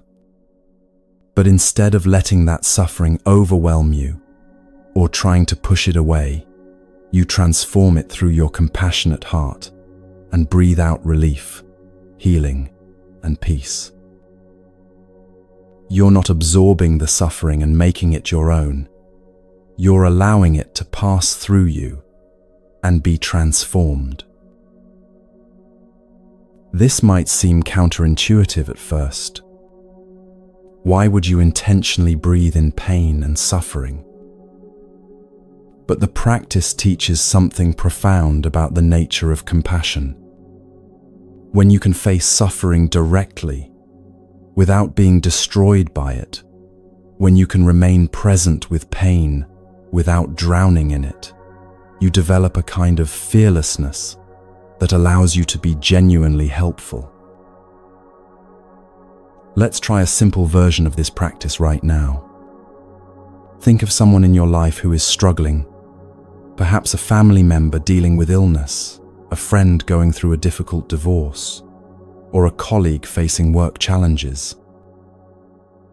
Take a slow, deep breath in, and as you inhale, imagine breathing in their pain, their fear, their confusion.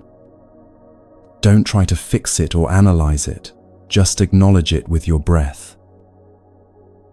Then, as you exhale slowly, imagine breathing out whatever they need most, perhaps peace, strength, clarity, or simply the feeling of being understood. Continue this for several breaths, noticing how it feels to practice compassion without trying to solve or control the situation. What many people discover through Tonglen practice is that they can be present with suffering without being consumed by it. They can offer genuine care without taking on the emotional burden of fixing everything. This creates space for authentic compassion to emerge, the kind that supports others without depleting yourself. But even with practices like Tonglen, you'll still encounter situations where you need to say no to requests for help. Learning to decline gracefully is one of the most important skills for maintaining sustainable compassion. The key is saying no to the request while saying yes to the person, acknowledging their need while honoring your own limitations. Here are some gentle ways to set limits that preserve relationships while protecting your energy. Instead of saying, "I can't help you," try, "I care about what you're going through, and I'm not able to take this on right now." Instead of making excuses or lengthy explanations, you might say, "That doesn't work for me, but I hope you find the support you need." Or, you could offer an alternative. "I can't commit to that project, but I could spend an hour helping you brainstorm other options." The tone you use matters as much as the words. When you speak from a place of genuine care rather than defensiveness or guilt, people can usually hear the love in your boundary. You're not rejecting them as a person. You're simply being honest about your current capacity. Sometimes the most compassionate thing you can do is refuse to enable someone's patterns of dependency or avoidance. If a friend constantly calls you to complain about their relationship, but never takes any steps to address the underlying issues, continuing to provide unlimited listening time might actually be preventing their growth. Setting a gentle boundary, perhaps saying, "I've noticed we talk about this situation often, and I wonder if it might be helpful for you to speak with a counselor who has more tools to support you," can be an act of genuine caring. This brings us to one of the most challenging aspects of sustainable compassion: learning to be your own best friend. Most people find it much easier to be kind and understanding toward others than toward themselves. You might comfort a friend who made a mistake by saying, "Everyone makes errors. You're only human," while speaking to yourself with harsh criticism for the same type of mistake. Self-compassion isn't self-indulgence or making excuses for your behavior. It's treating yourself with the same kindness you would offer a good friend who was struggling. It's recognizing that your imperfections don't make you unworthy of care and understanding. It's acknowledging your mistakes without defining yourself by them. The Buddha taught that hatred never ceases through hatred, but only through love. This applies especially to the relationship you have with yourself. When you're constantly criticizing and pushing yourself, you create internal conflict that depletes the very energy you need for genuine service to others. But when you learn to speak to yourself with kindness, to acknowledge your efforts even when they fall short of perfection, you create an internal environment that naturally generates compassion for others. Try this simple practice for developing self-compassion. The next time you notice harsh self-talk arising, pause and ask yourself, "What would I say to a dear friend who was experiencing this same situation?" Then offer yourself those same words of understanding and encouragement. It might feel awkward at first, but like any skill, self-compassion improves with practice. Self-compassion also means honoring your own needs without guilt. This might involve taking time for activities that restore your energy, reading, walking in nature, creating art, or simply sitting quietly with a cup of tea. It could mean asking for help when you need it, instead of trying to handle everything independently. Or it might involve setting boundaries around your time and energy so you don't constantly operate from a place of overwhelm. Notice how different it feels to take a break because you deserve rest versus taking a break because you're about to collapse. The first approach feels nurturing and sustainable. The second feels like damage control. Learning to care for yourself proactively rather than reactively changes the entire quality of your self-relationship. When you take care of yourself consistently and without guilt, something beautiful happens. Your compassion for others becomes more genuine because it's not tainted with resentment or exhaustion. Your presence becomes more peaceful because you're not constantly fighting an internal battle between your own needs and others' demands. Your service becomes more sustainable because it's rooted in abundance rather than scarcity.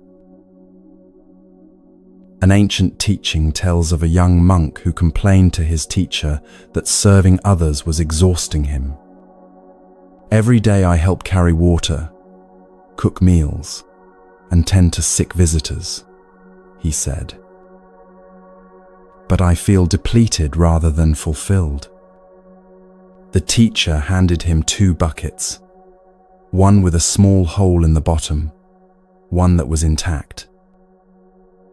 "Fill both buckets with water and tell me what happens," the teacher said. After a few minutes, the monk reported that the bucket with the hole was empty, while the intact bucket remained full. "Your compassion is like the leaky bucket," the teacher explained.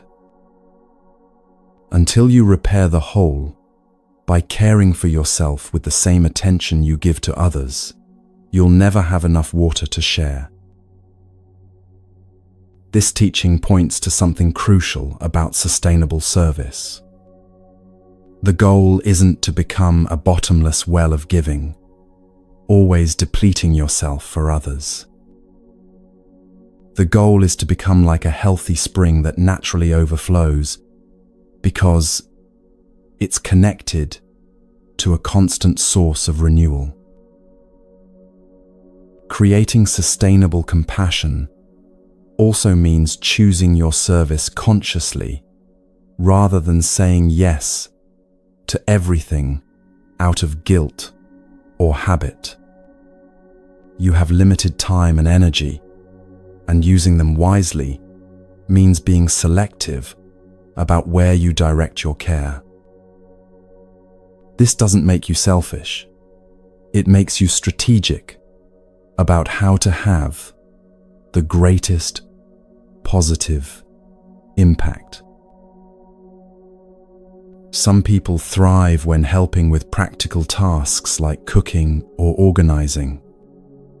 Others are gifted at providing emotional support through listening and presence. Still, others might contribute best through their professional skills, creative talents, or financial resources. Knowing your unique gifts and focusing your service in those areas allows you to help more effectively while feeling energized rather than drained. You might also notice that certain types of people or situations consistently leave you feeling depleted, while others feel manageable or even energizing. This information can guide you in making conscious choices about where to invest your compassionate energy. It's not about avoiding all difficult situations, but about recognizing your limits and working within them skillfully. Sometimes sustainable compassion means saying, "I'm not the right person to help with this, but let me connect you with someone who would be perfect for what you need." Sometimes it means offering a different kind of support than what's being requested.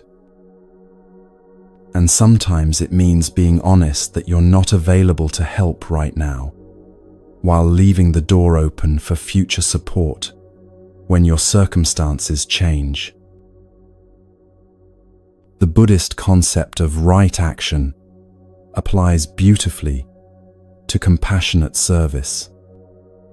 Right action isn't about following rigid rules. It's about responding to each situation with wisdom and awareness.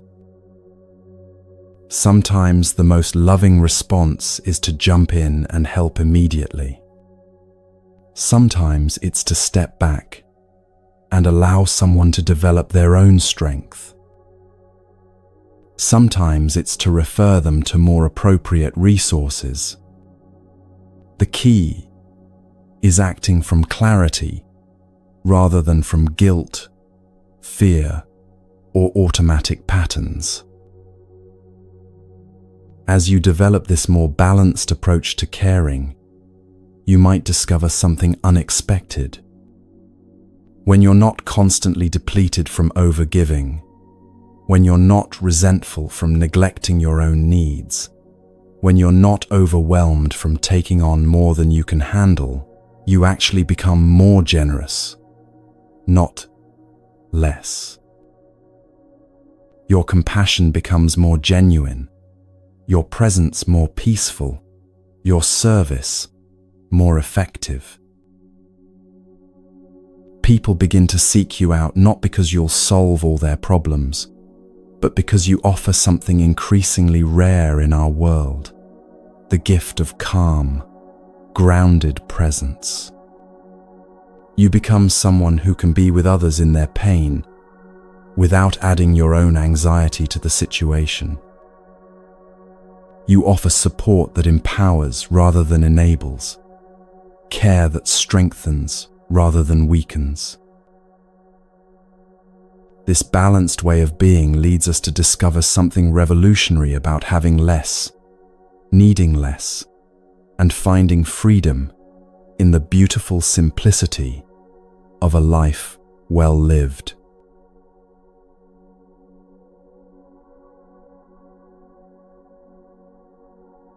In a culture obsessed with accumulation, the idea that having less could give you more sounds like a paradox.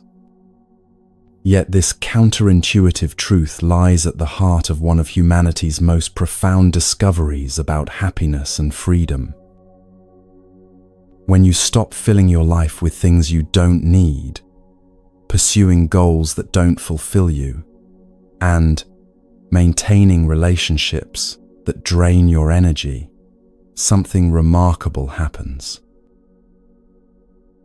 Space opens up, not just physical space, but mental space, emotional space, spiritual space, for what truly matters to flourish.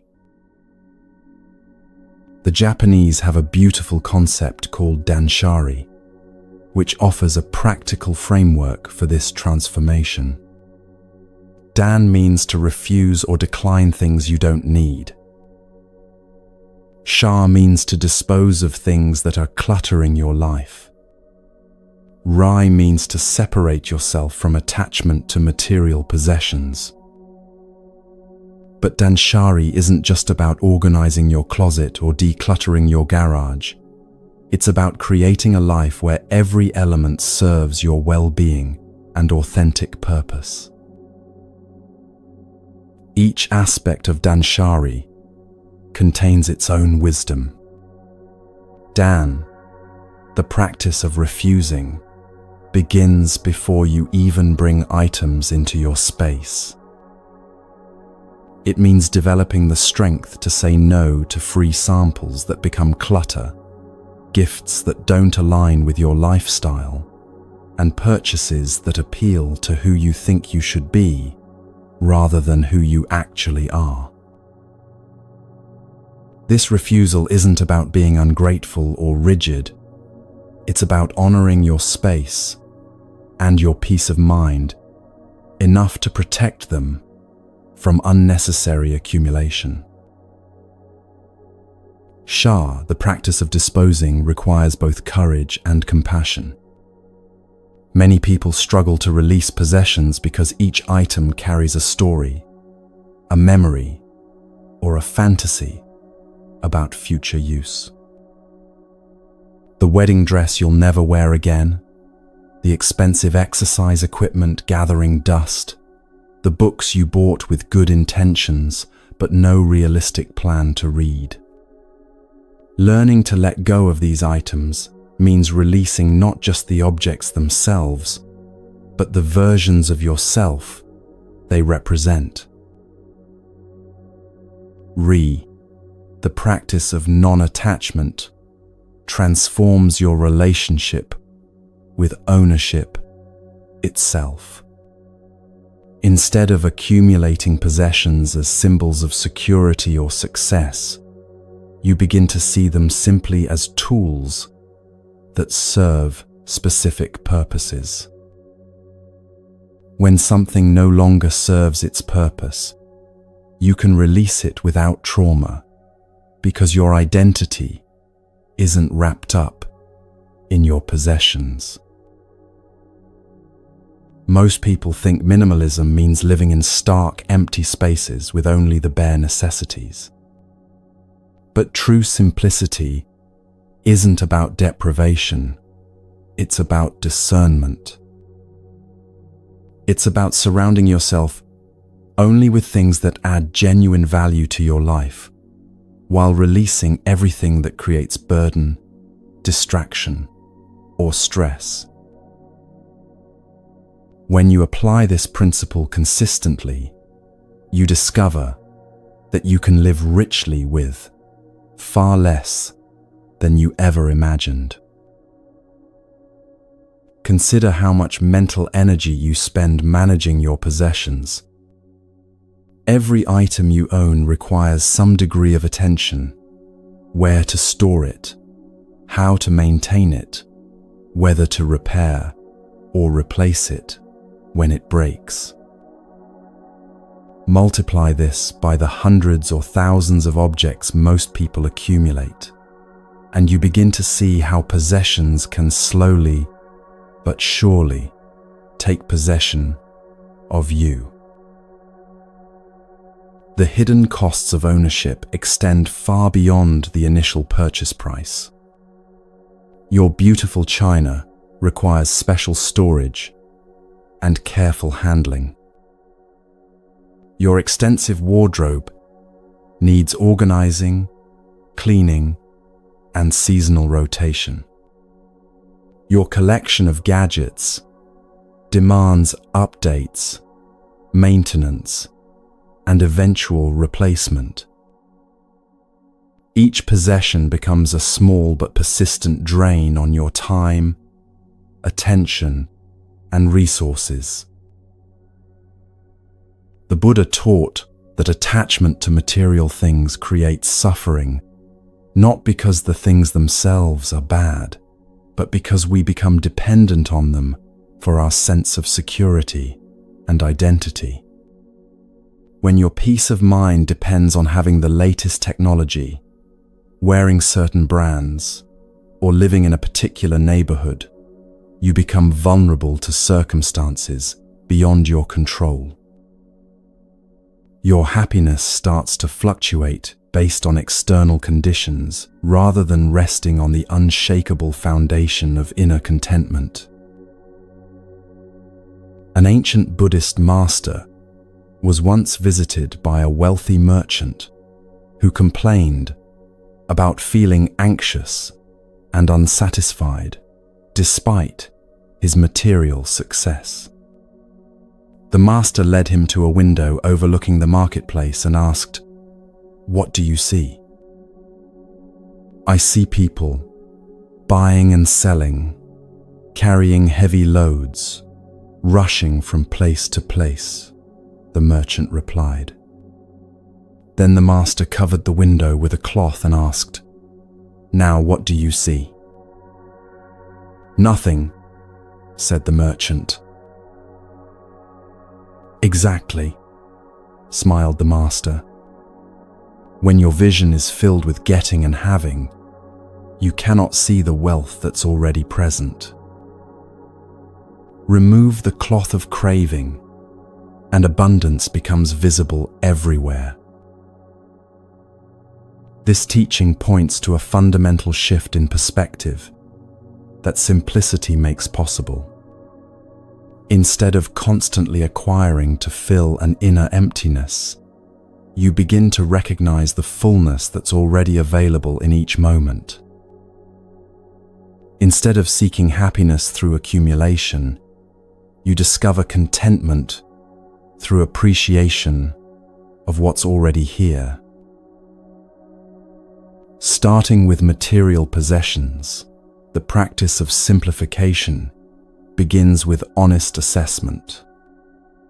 Walk through your living space and notice how many items you actually use regularly versus how many are simply taking up space. How many clothes hang in your closet unworn for months or years? How many books sit on your shelves unread while you buy more? How many kitchen gadgets gather dust while you eat the same simple meals? This isn't about judgment or forcing yourself to get rid of everything at once. It's about developing awareness of the difference between what you actually need and what you think you might need someday. The someday pile often becomes a collection of good intentions that never materialize, creating mental clutter alongside physical clutter. When you begin releasing items that no longer serve you, something unexpected often happens. Instead of feeling deprived, you feel lighter. Your living space becomes easier to clean and maintain. You can find what you need quickly because everything has a clear place and purpose. Decision-making becomes simpler because you have fewer options to consider. But the real transformation goes deeper than having a tidy home. As you practice choosing quality over quantity, intention over impulse, you develop a different relationship with consumption itself. You start asking different questions before making purchases. Do I really need this, or do I just want it? Will this add genuine value to my life, or am I buying it to fill an emotional need? Can I borrow, rent, or do without this item entirely? This shift in consumption patterns naturally leads to greater financial freedom.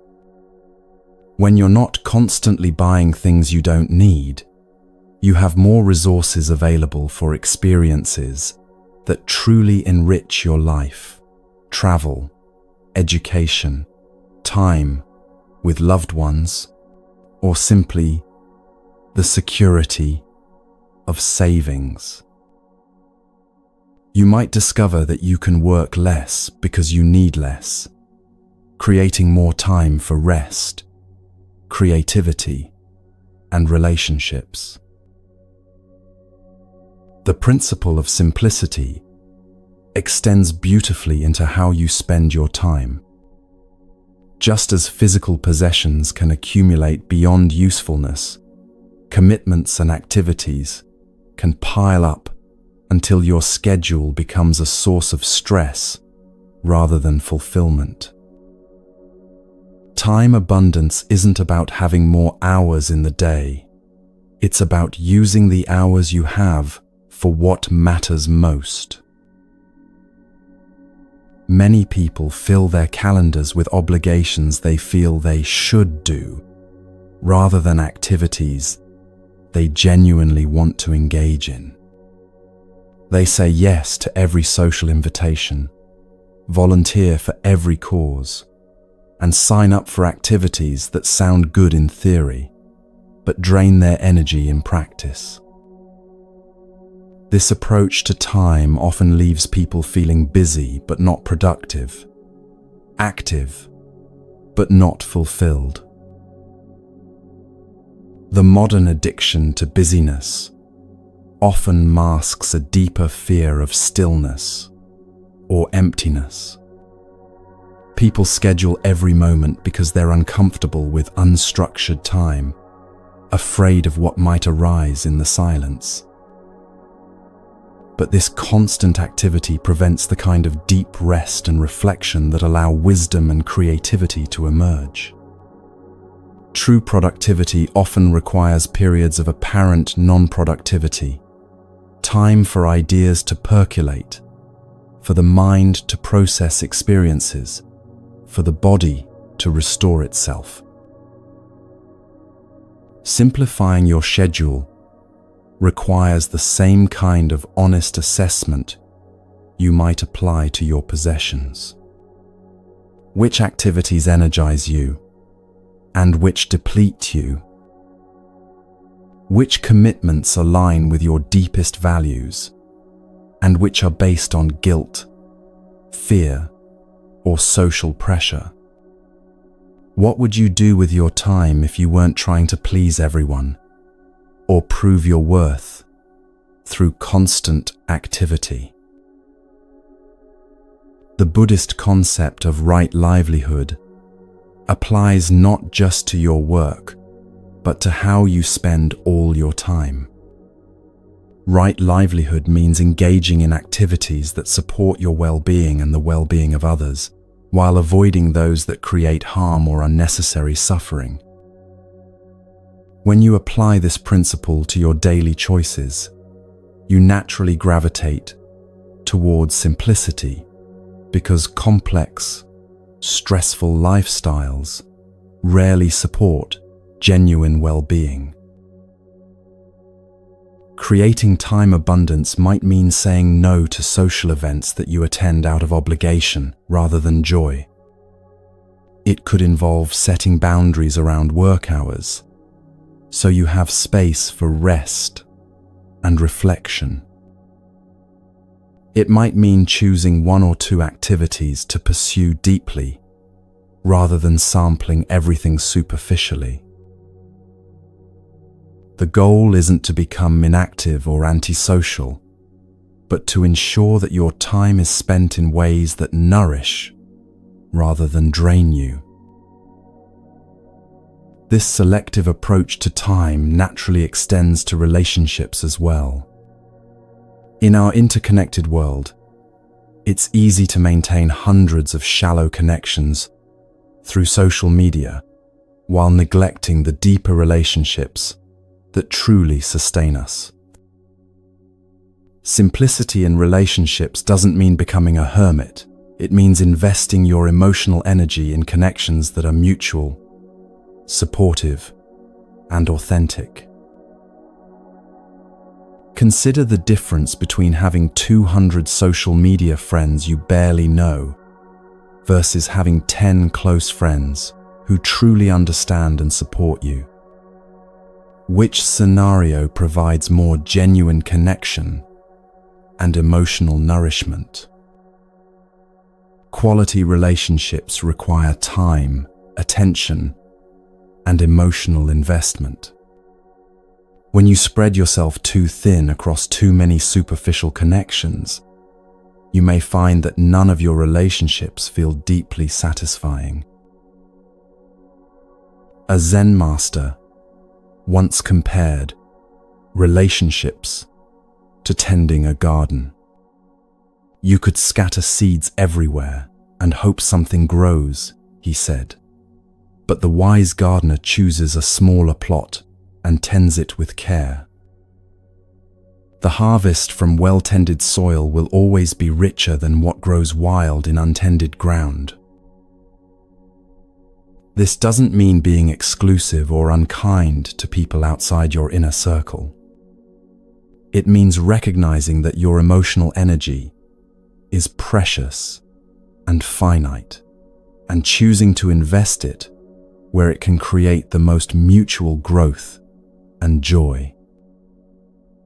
It means being present and genuine in the relationships you do maintain rather than trying to be everything to everyone. Simplifying relationships might involve having honest conversations about what you need from each other.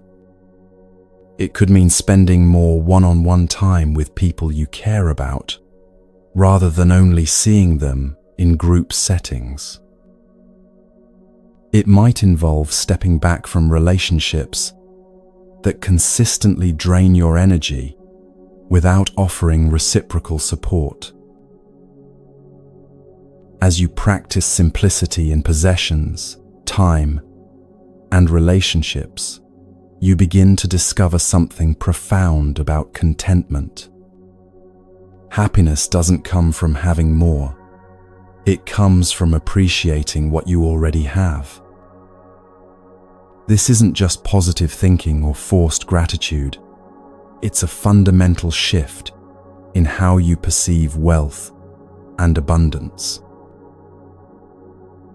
When your life isn't cluttered with excess possessions, overwhelming schedules, and draining relationships, you have the mental space to notice the richness that was always present.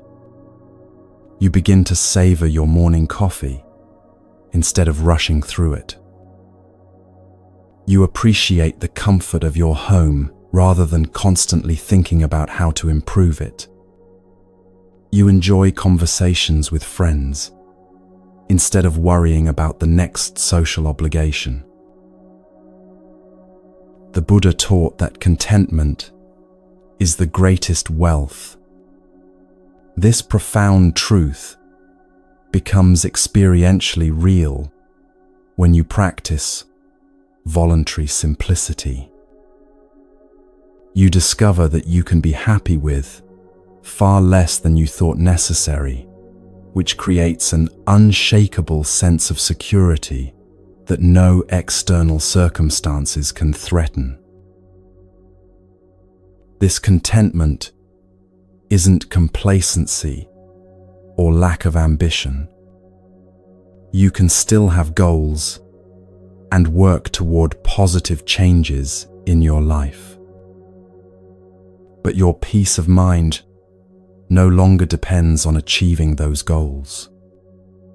Your sense of worth isn't tied to your accomplishments or possessions. You can engage fully with life while holding your attachments lightly. Practically speaking, developing a minimalist mindset begins with small, manageable steps. You might start by implementing a one-in, one-out policy. For every new item you bring into your home, one existing item leaves. This prevents accumulation while encouraging mindful consumption.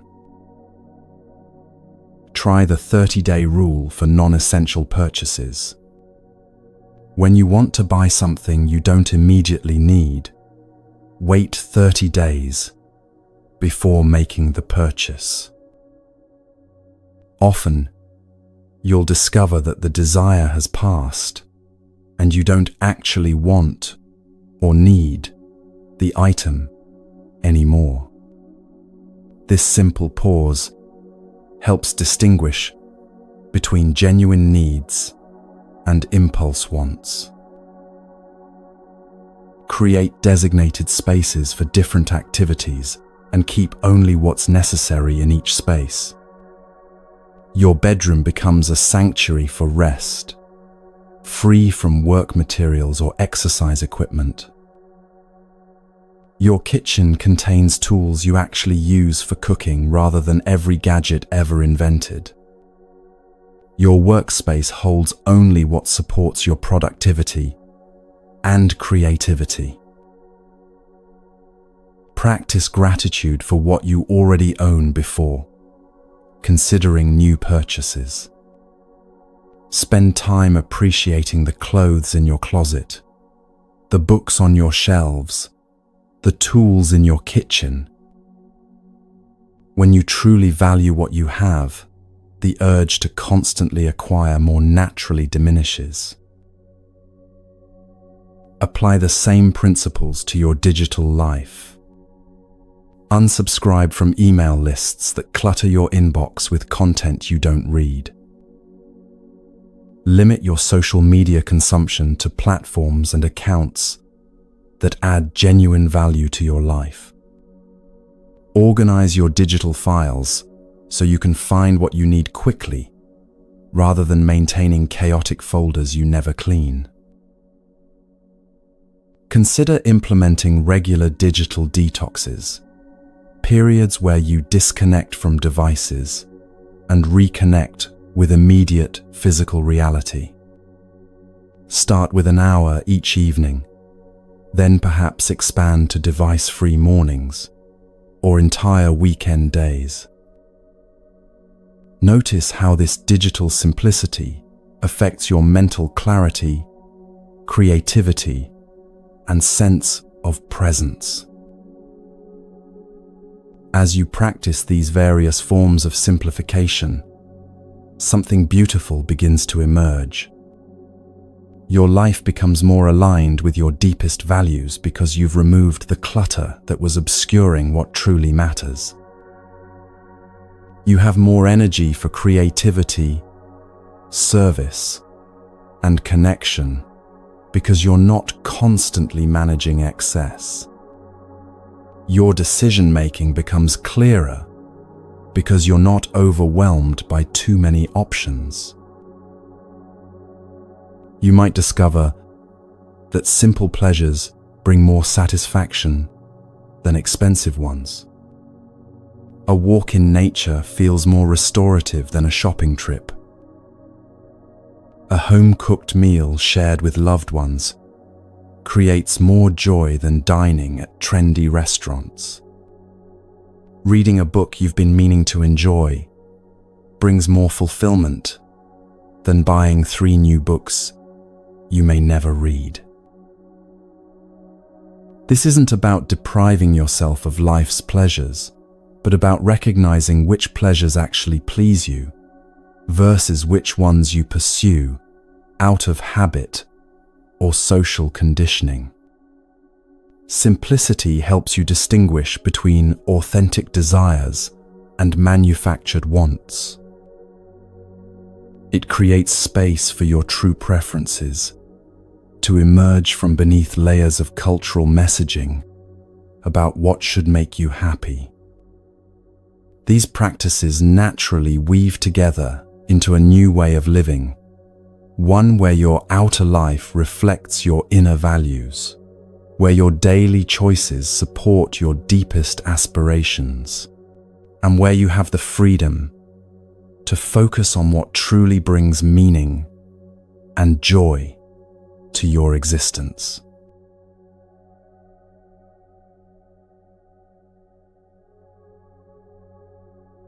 After this journey through ancient wisdom and timeless practices, you might be wondering how to carry these insights into the beautiful complexity of your everyday life. The truth is, transformation doesn't happen through grand gestures or perfect execution of elaborate spiritual routines. It happens through small, consistent choices that gradually reshape how you move through each ordinary day. Every morning offers a fresh opportunity to practice what you've learned. Every interaction becomes a chance to apply compassion. Every challenge transforms into a teacher in disguise.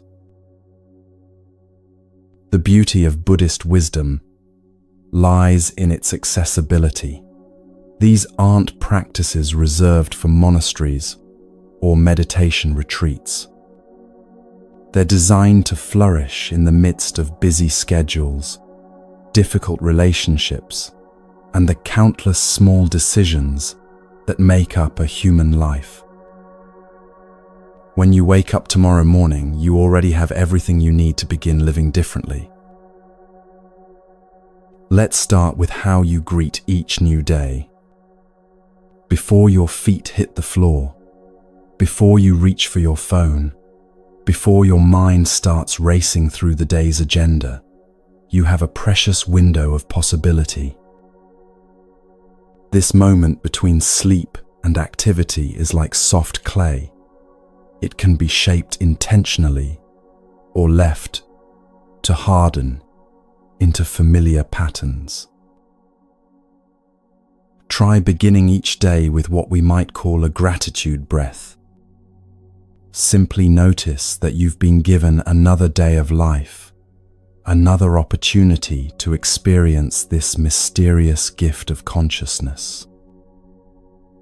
You don't need to feel grateful for everything in your life, just for the fact that you're here, awake, capable of choice. This small recognition plants a seed of appreciation that can influence how you perceive everything that follows. Before getting out of bed, you might also set a gentle intention for the day. Not a rigid plan or impossible goal, but a simple quality you'd like to cultivate. Perhaps today, you'll practice patience with delays and interruptions. Maybe you'll focus on truly listening when people speak to you. Or you might commit to noticing beauty in ordinary moments throughout your day. This intention becomes like a thread weaving through your experiences, giving them coherence and purpose. As you move through your morning routine, experiment with presence rather than autopilot. Feel the water as you brush your teeth. Taste your breakfast instead of scrolling through news. Notice your body as you get dressed. These aren't additional tasks to add to your routine. They're ways of inhabiting the tasks you're already doing with greater awareness. Consider turning your shower into a brief meditation. Feel the temperature of the water.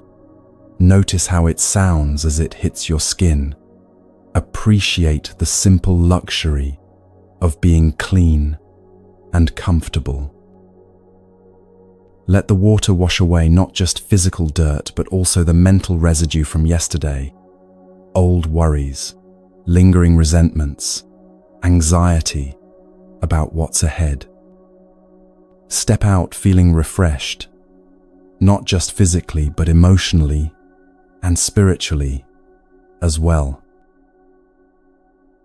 Your morning beverage becomes another opportunity for mindful practice. Whether you drink coffee, tea, or something else entirely, let this be a moment of pure appreciation. Notice the aroma. Feel the warmth of the cup in your hands. Taste the first sip, slowly and deliberately. This simple act of presence can anchor you in your body and in the current moment, setting a tone of awareness for everything that follows. When you step into your workday, you enter a perfect laboratory for practicing Buddhist principles. Your workplace likely contains every variety of human behavior: impatience, kindness, frustration, cooperation, competition, generosity. Each interaction offers an opportunity to practice what you've learned about letting go, staying present, and responding rather than reacting. Consider how you might apply conscious karma in your professional life. Every email you send plants seeds in someone's day. Will they be seeds of clarity or confusion, helpfulness or irritation? Every conversation you have influences the atmosphere around you. Are you contributing to stress and negativity, or are you offering calm presence and genuine attention? These choices matter not because you're trying to be perfect, but because they create the very environment you'll be working in. When you receive a challenging email or message, try pausing before responding. Take 3 conscious breaths and ask yourself, what response would be most skillful? Often, the first reaction that arises is defensive or reactive, while a slightly delayed response tends to be more thoughtful and constructive.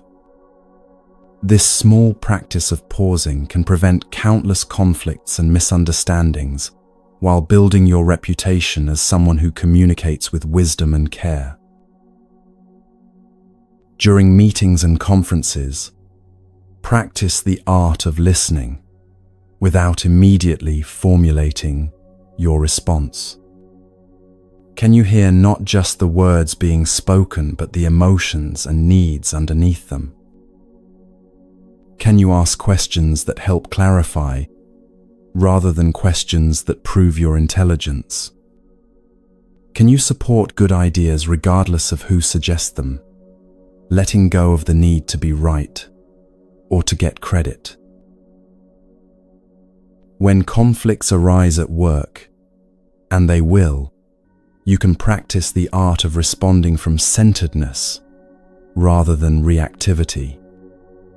This doesn't mean becoming passive or allowing others to take advantage of you. It means taking a breath before speaking, asking yourself what response would be most skillful rather than most immediately satisfying. Sometimes skillful means setting a firm boundary. Sometimes it means asking questions to understand better. Sometimes it means simply listening without trying to solve everything. If you find yourself in a disagreement with a colleague, try to understand their perspective before defending your own. What pressures might they be facing that you're not aware of? What needs are they trying to meet through their position?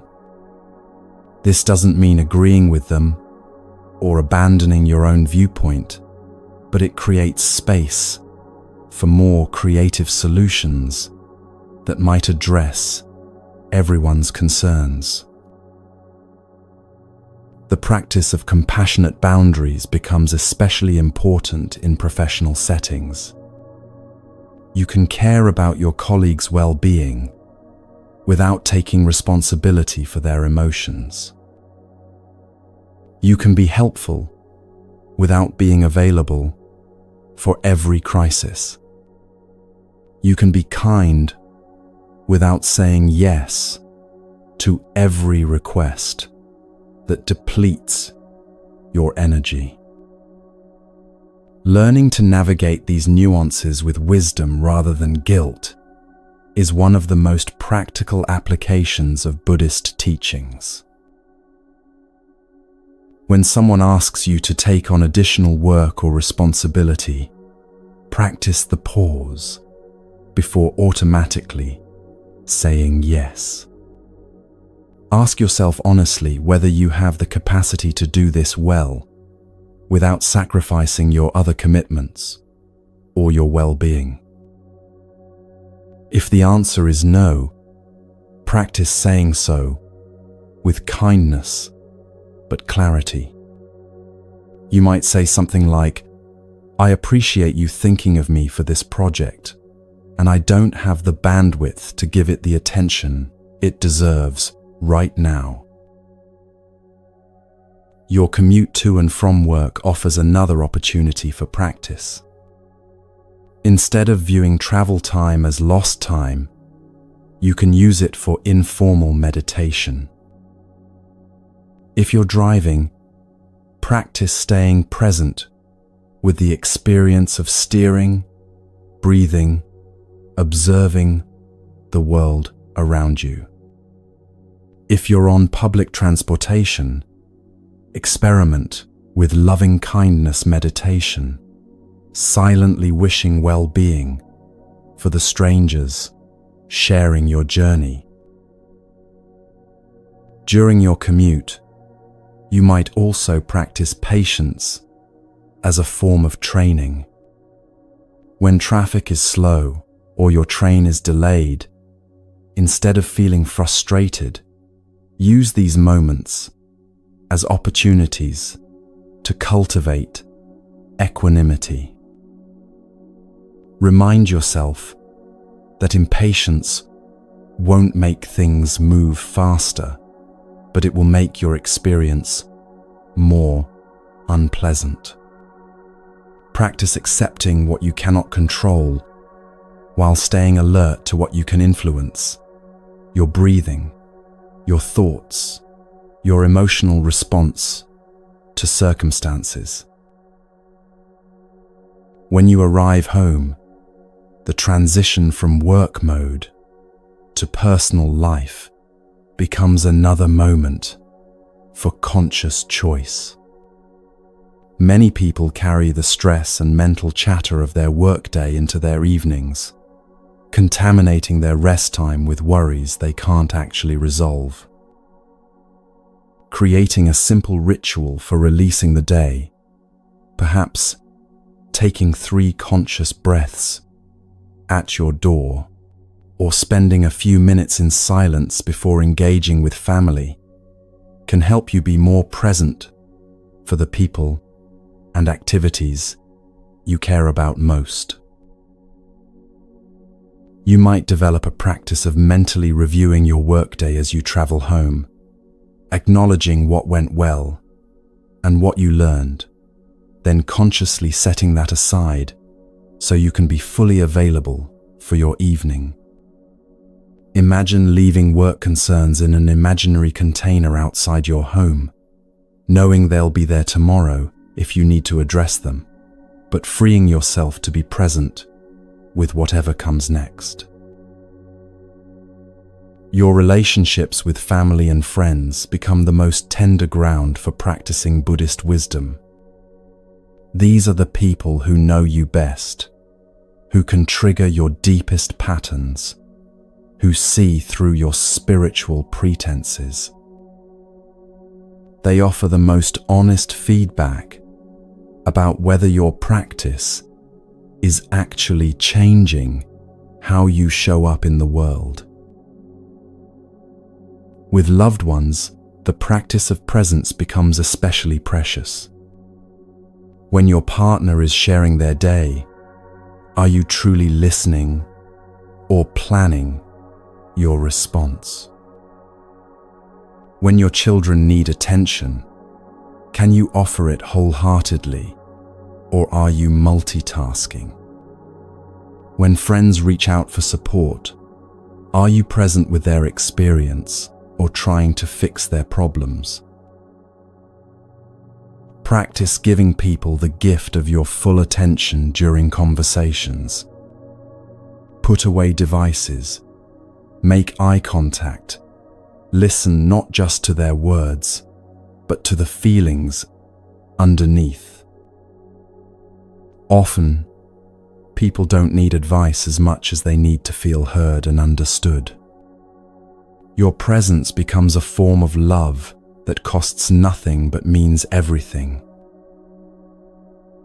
Difficult conversations with people you care about provide perfect opportunities to practice the middle way between suppressing your needs and attacking theirs. You can be honest about your feelings without making others responsible for them. You can ask for what you need without demanding that others provide it. You can set boundaries without building walls. These skills develop gradually through patient practice, not through trying to get them right the first time. When tensions arise in your household, try speaking from your own experience rather than making judgments about others' behavior. Instead of saying, "You never listen to me," try, "I feel unheard when I'm interrupted." Instead of, "You're being unreasonable," try, "I'm having trouble understanding your perspective." This subtle shift in language often diffuses defensiveness and opens space for actual communication.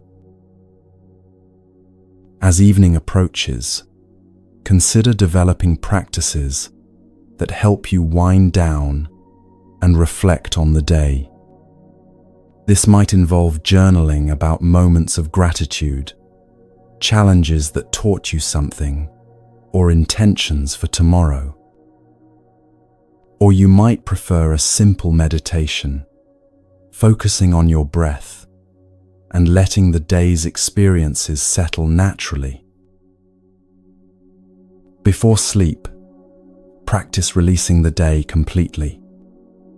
Whatever happened, whatever you accomplished or failed to accomplish, whatever you're worried about for tomorrow, let it all go as you prepare for rest.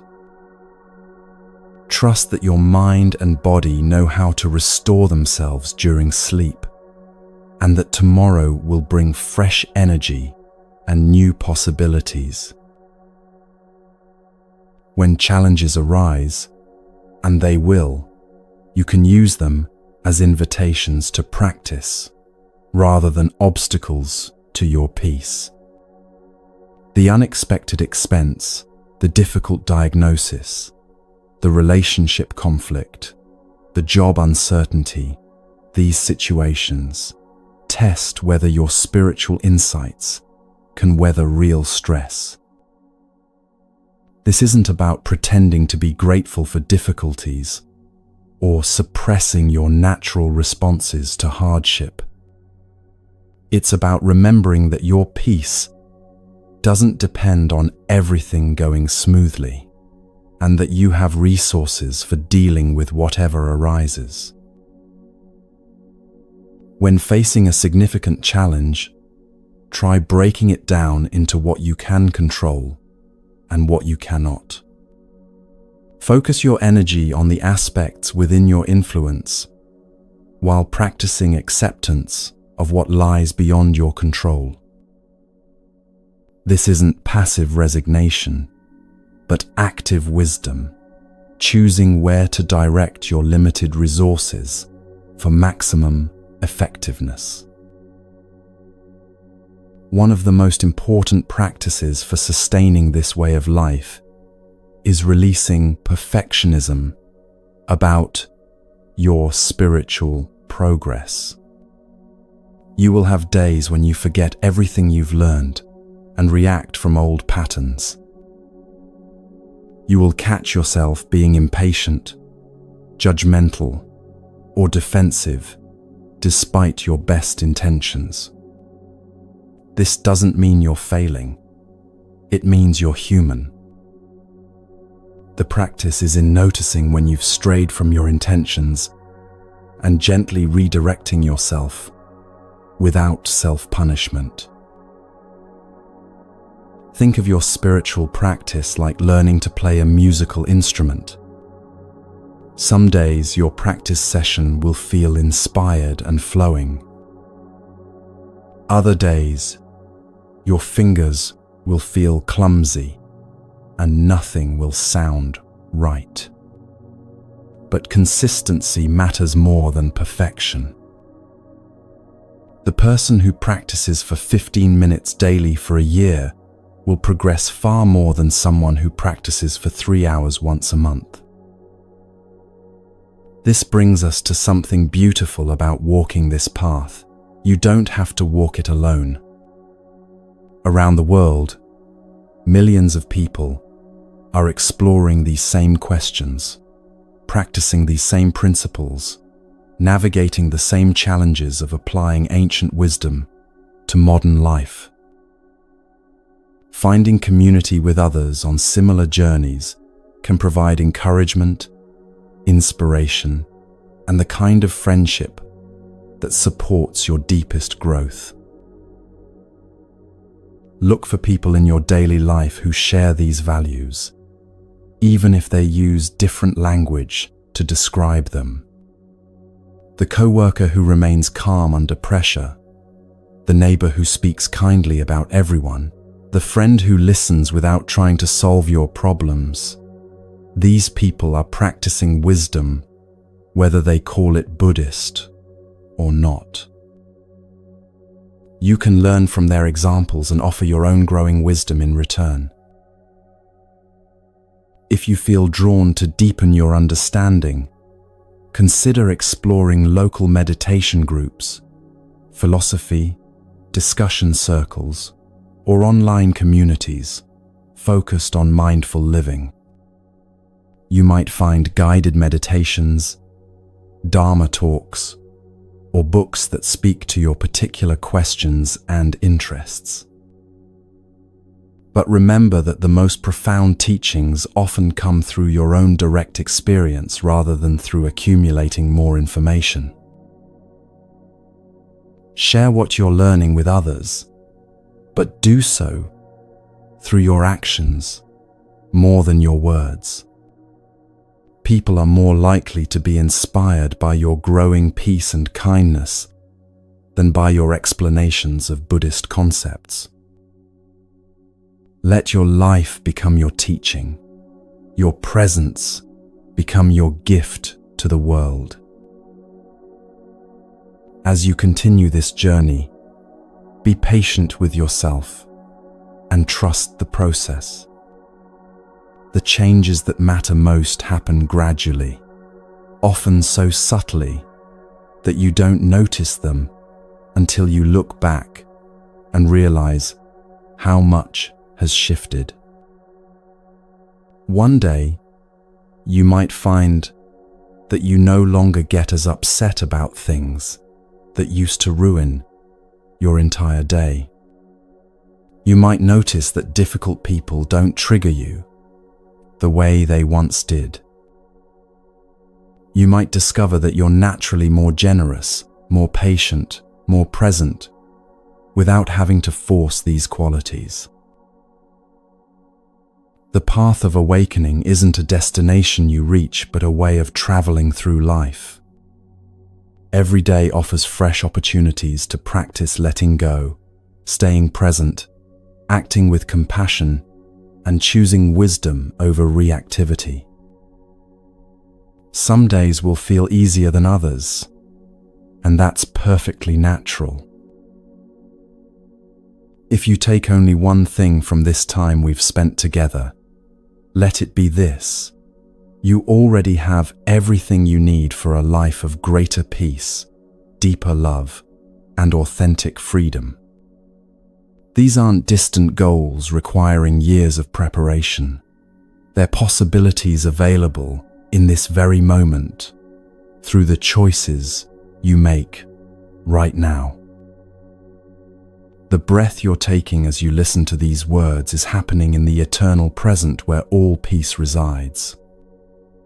The awareness that notices your thoughts is the same awareness that can choose which thoughts to follow. The heart that can feel compassion for others can learn to extend that same compassion to yourself. Tomorrow morning, when you wake up, you'll have another opportunity to practice what we've explored together. You don't have to remember everything perfectly or implement every suggestion immediately. Just choose one small way to bring more awareness, more kindness, or more peace into your day. Let that choice grow naturally into larger changes in its own time. The world needs people who are committed to waking up, to choosing love over fear, presence over distraction, wisdom over reactivity. By walking this path yourself, you become part of an ancient lineage of human beings dedicated to reducing suffering and increasing happiness for all beings. Your personal transformation ripples outward in ways you may never fully know, touching lives and creating positive change far beyond what you can see. As we come to the end of this particular journey together, take a moment to appreciate how far you've traveled. You've given yourself the gift of these hours, this attention, this openness to learning and growing. That willingness to show up for your own development is a form of love. Love for yourself, love for the people your growth will benefit, love for the world that needs your particular contribution. If this exploration has resonated with you, share where you're listening from in the comments below.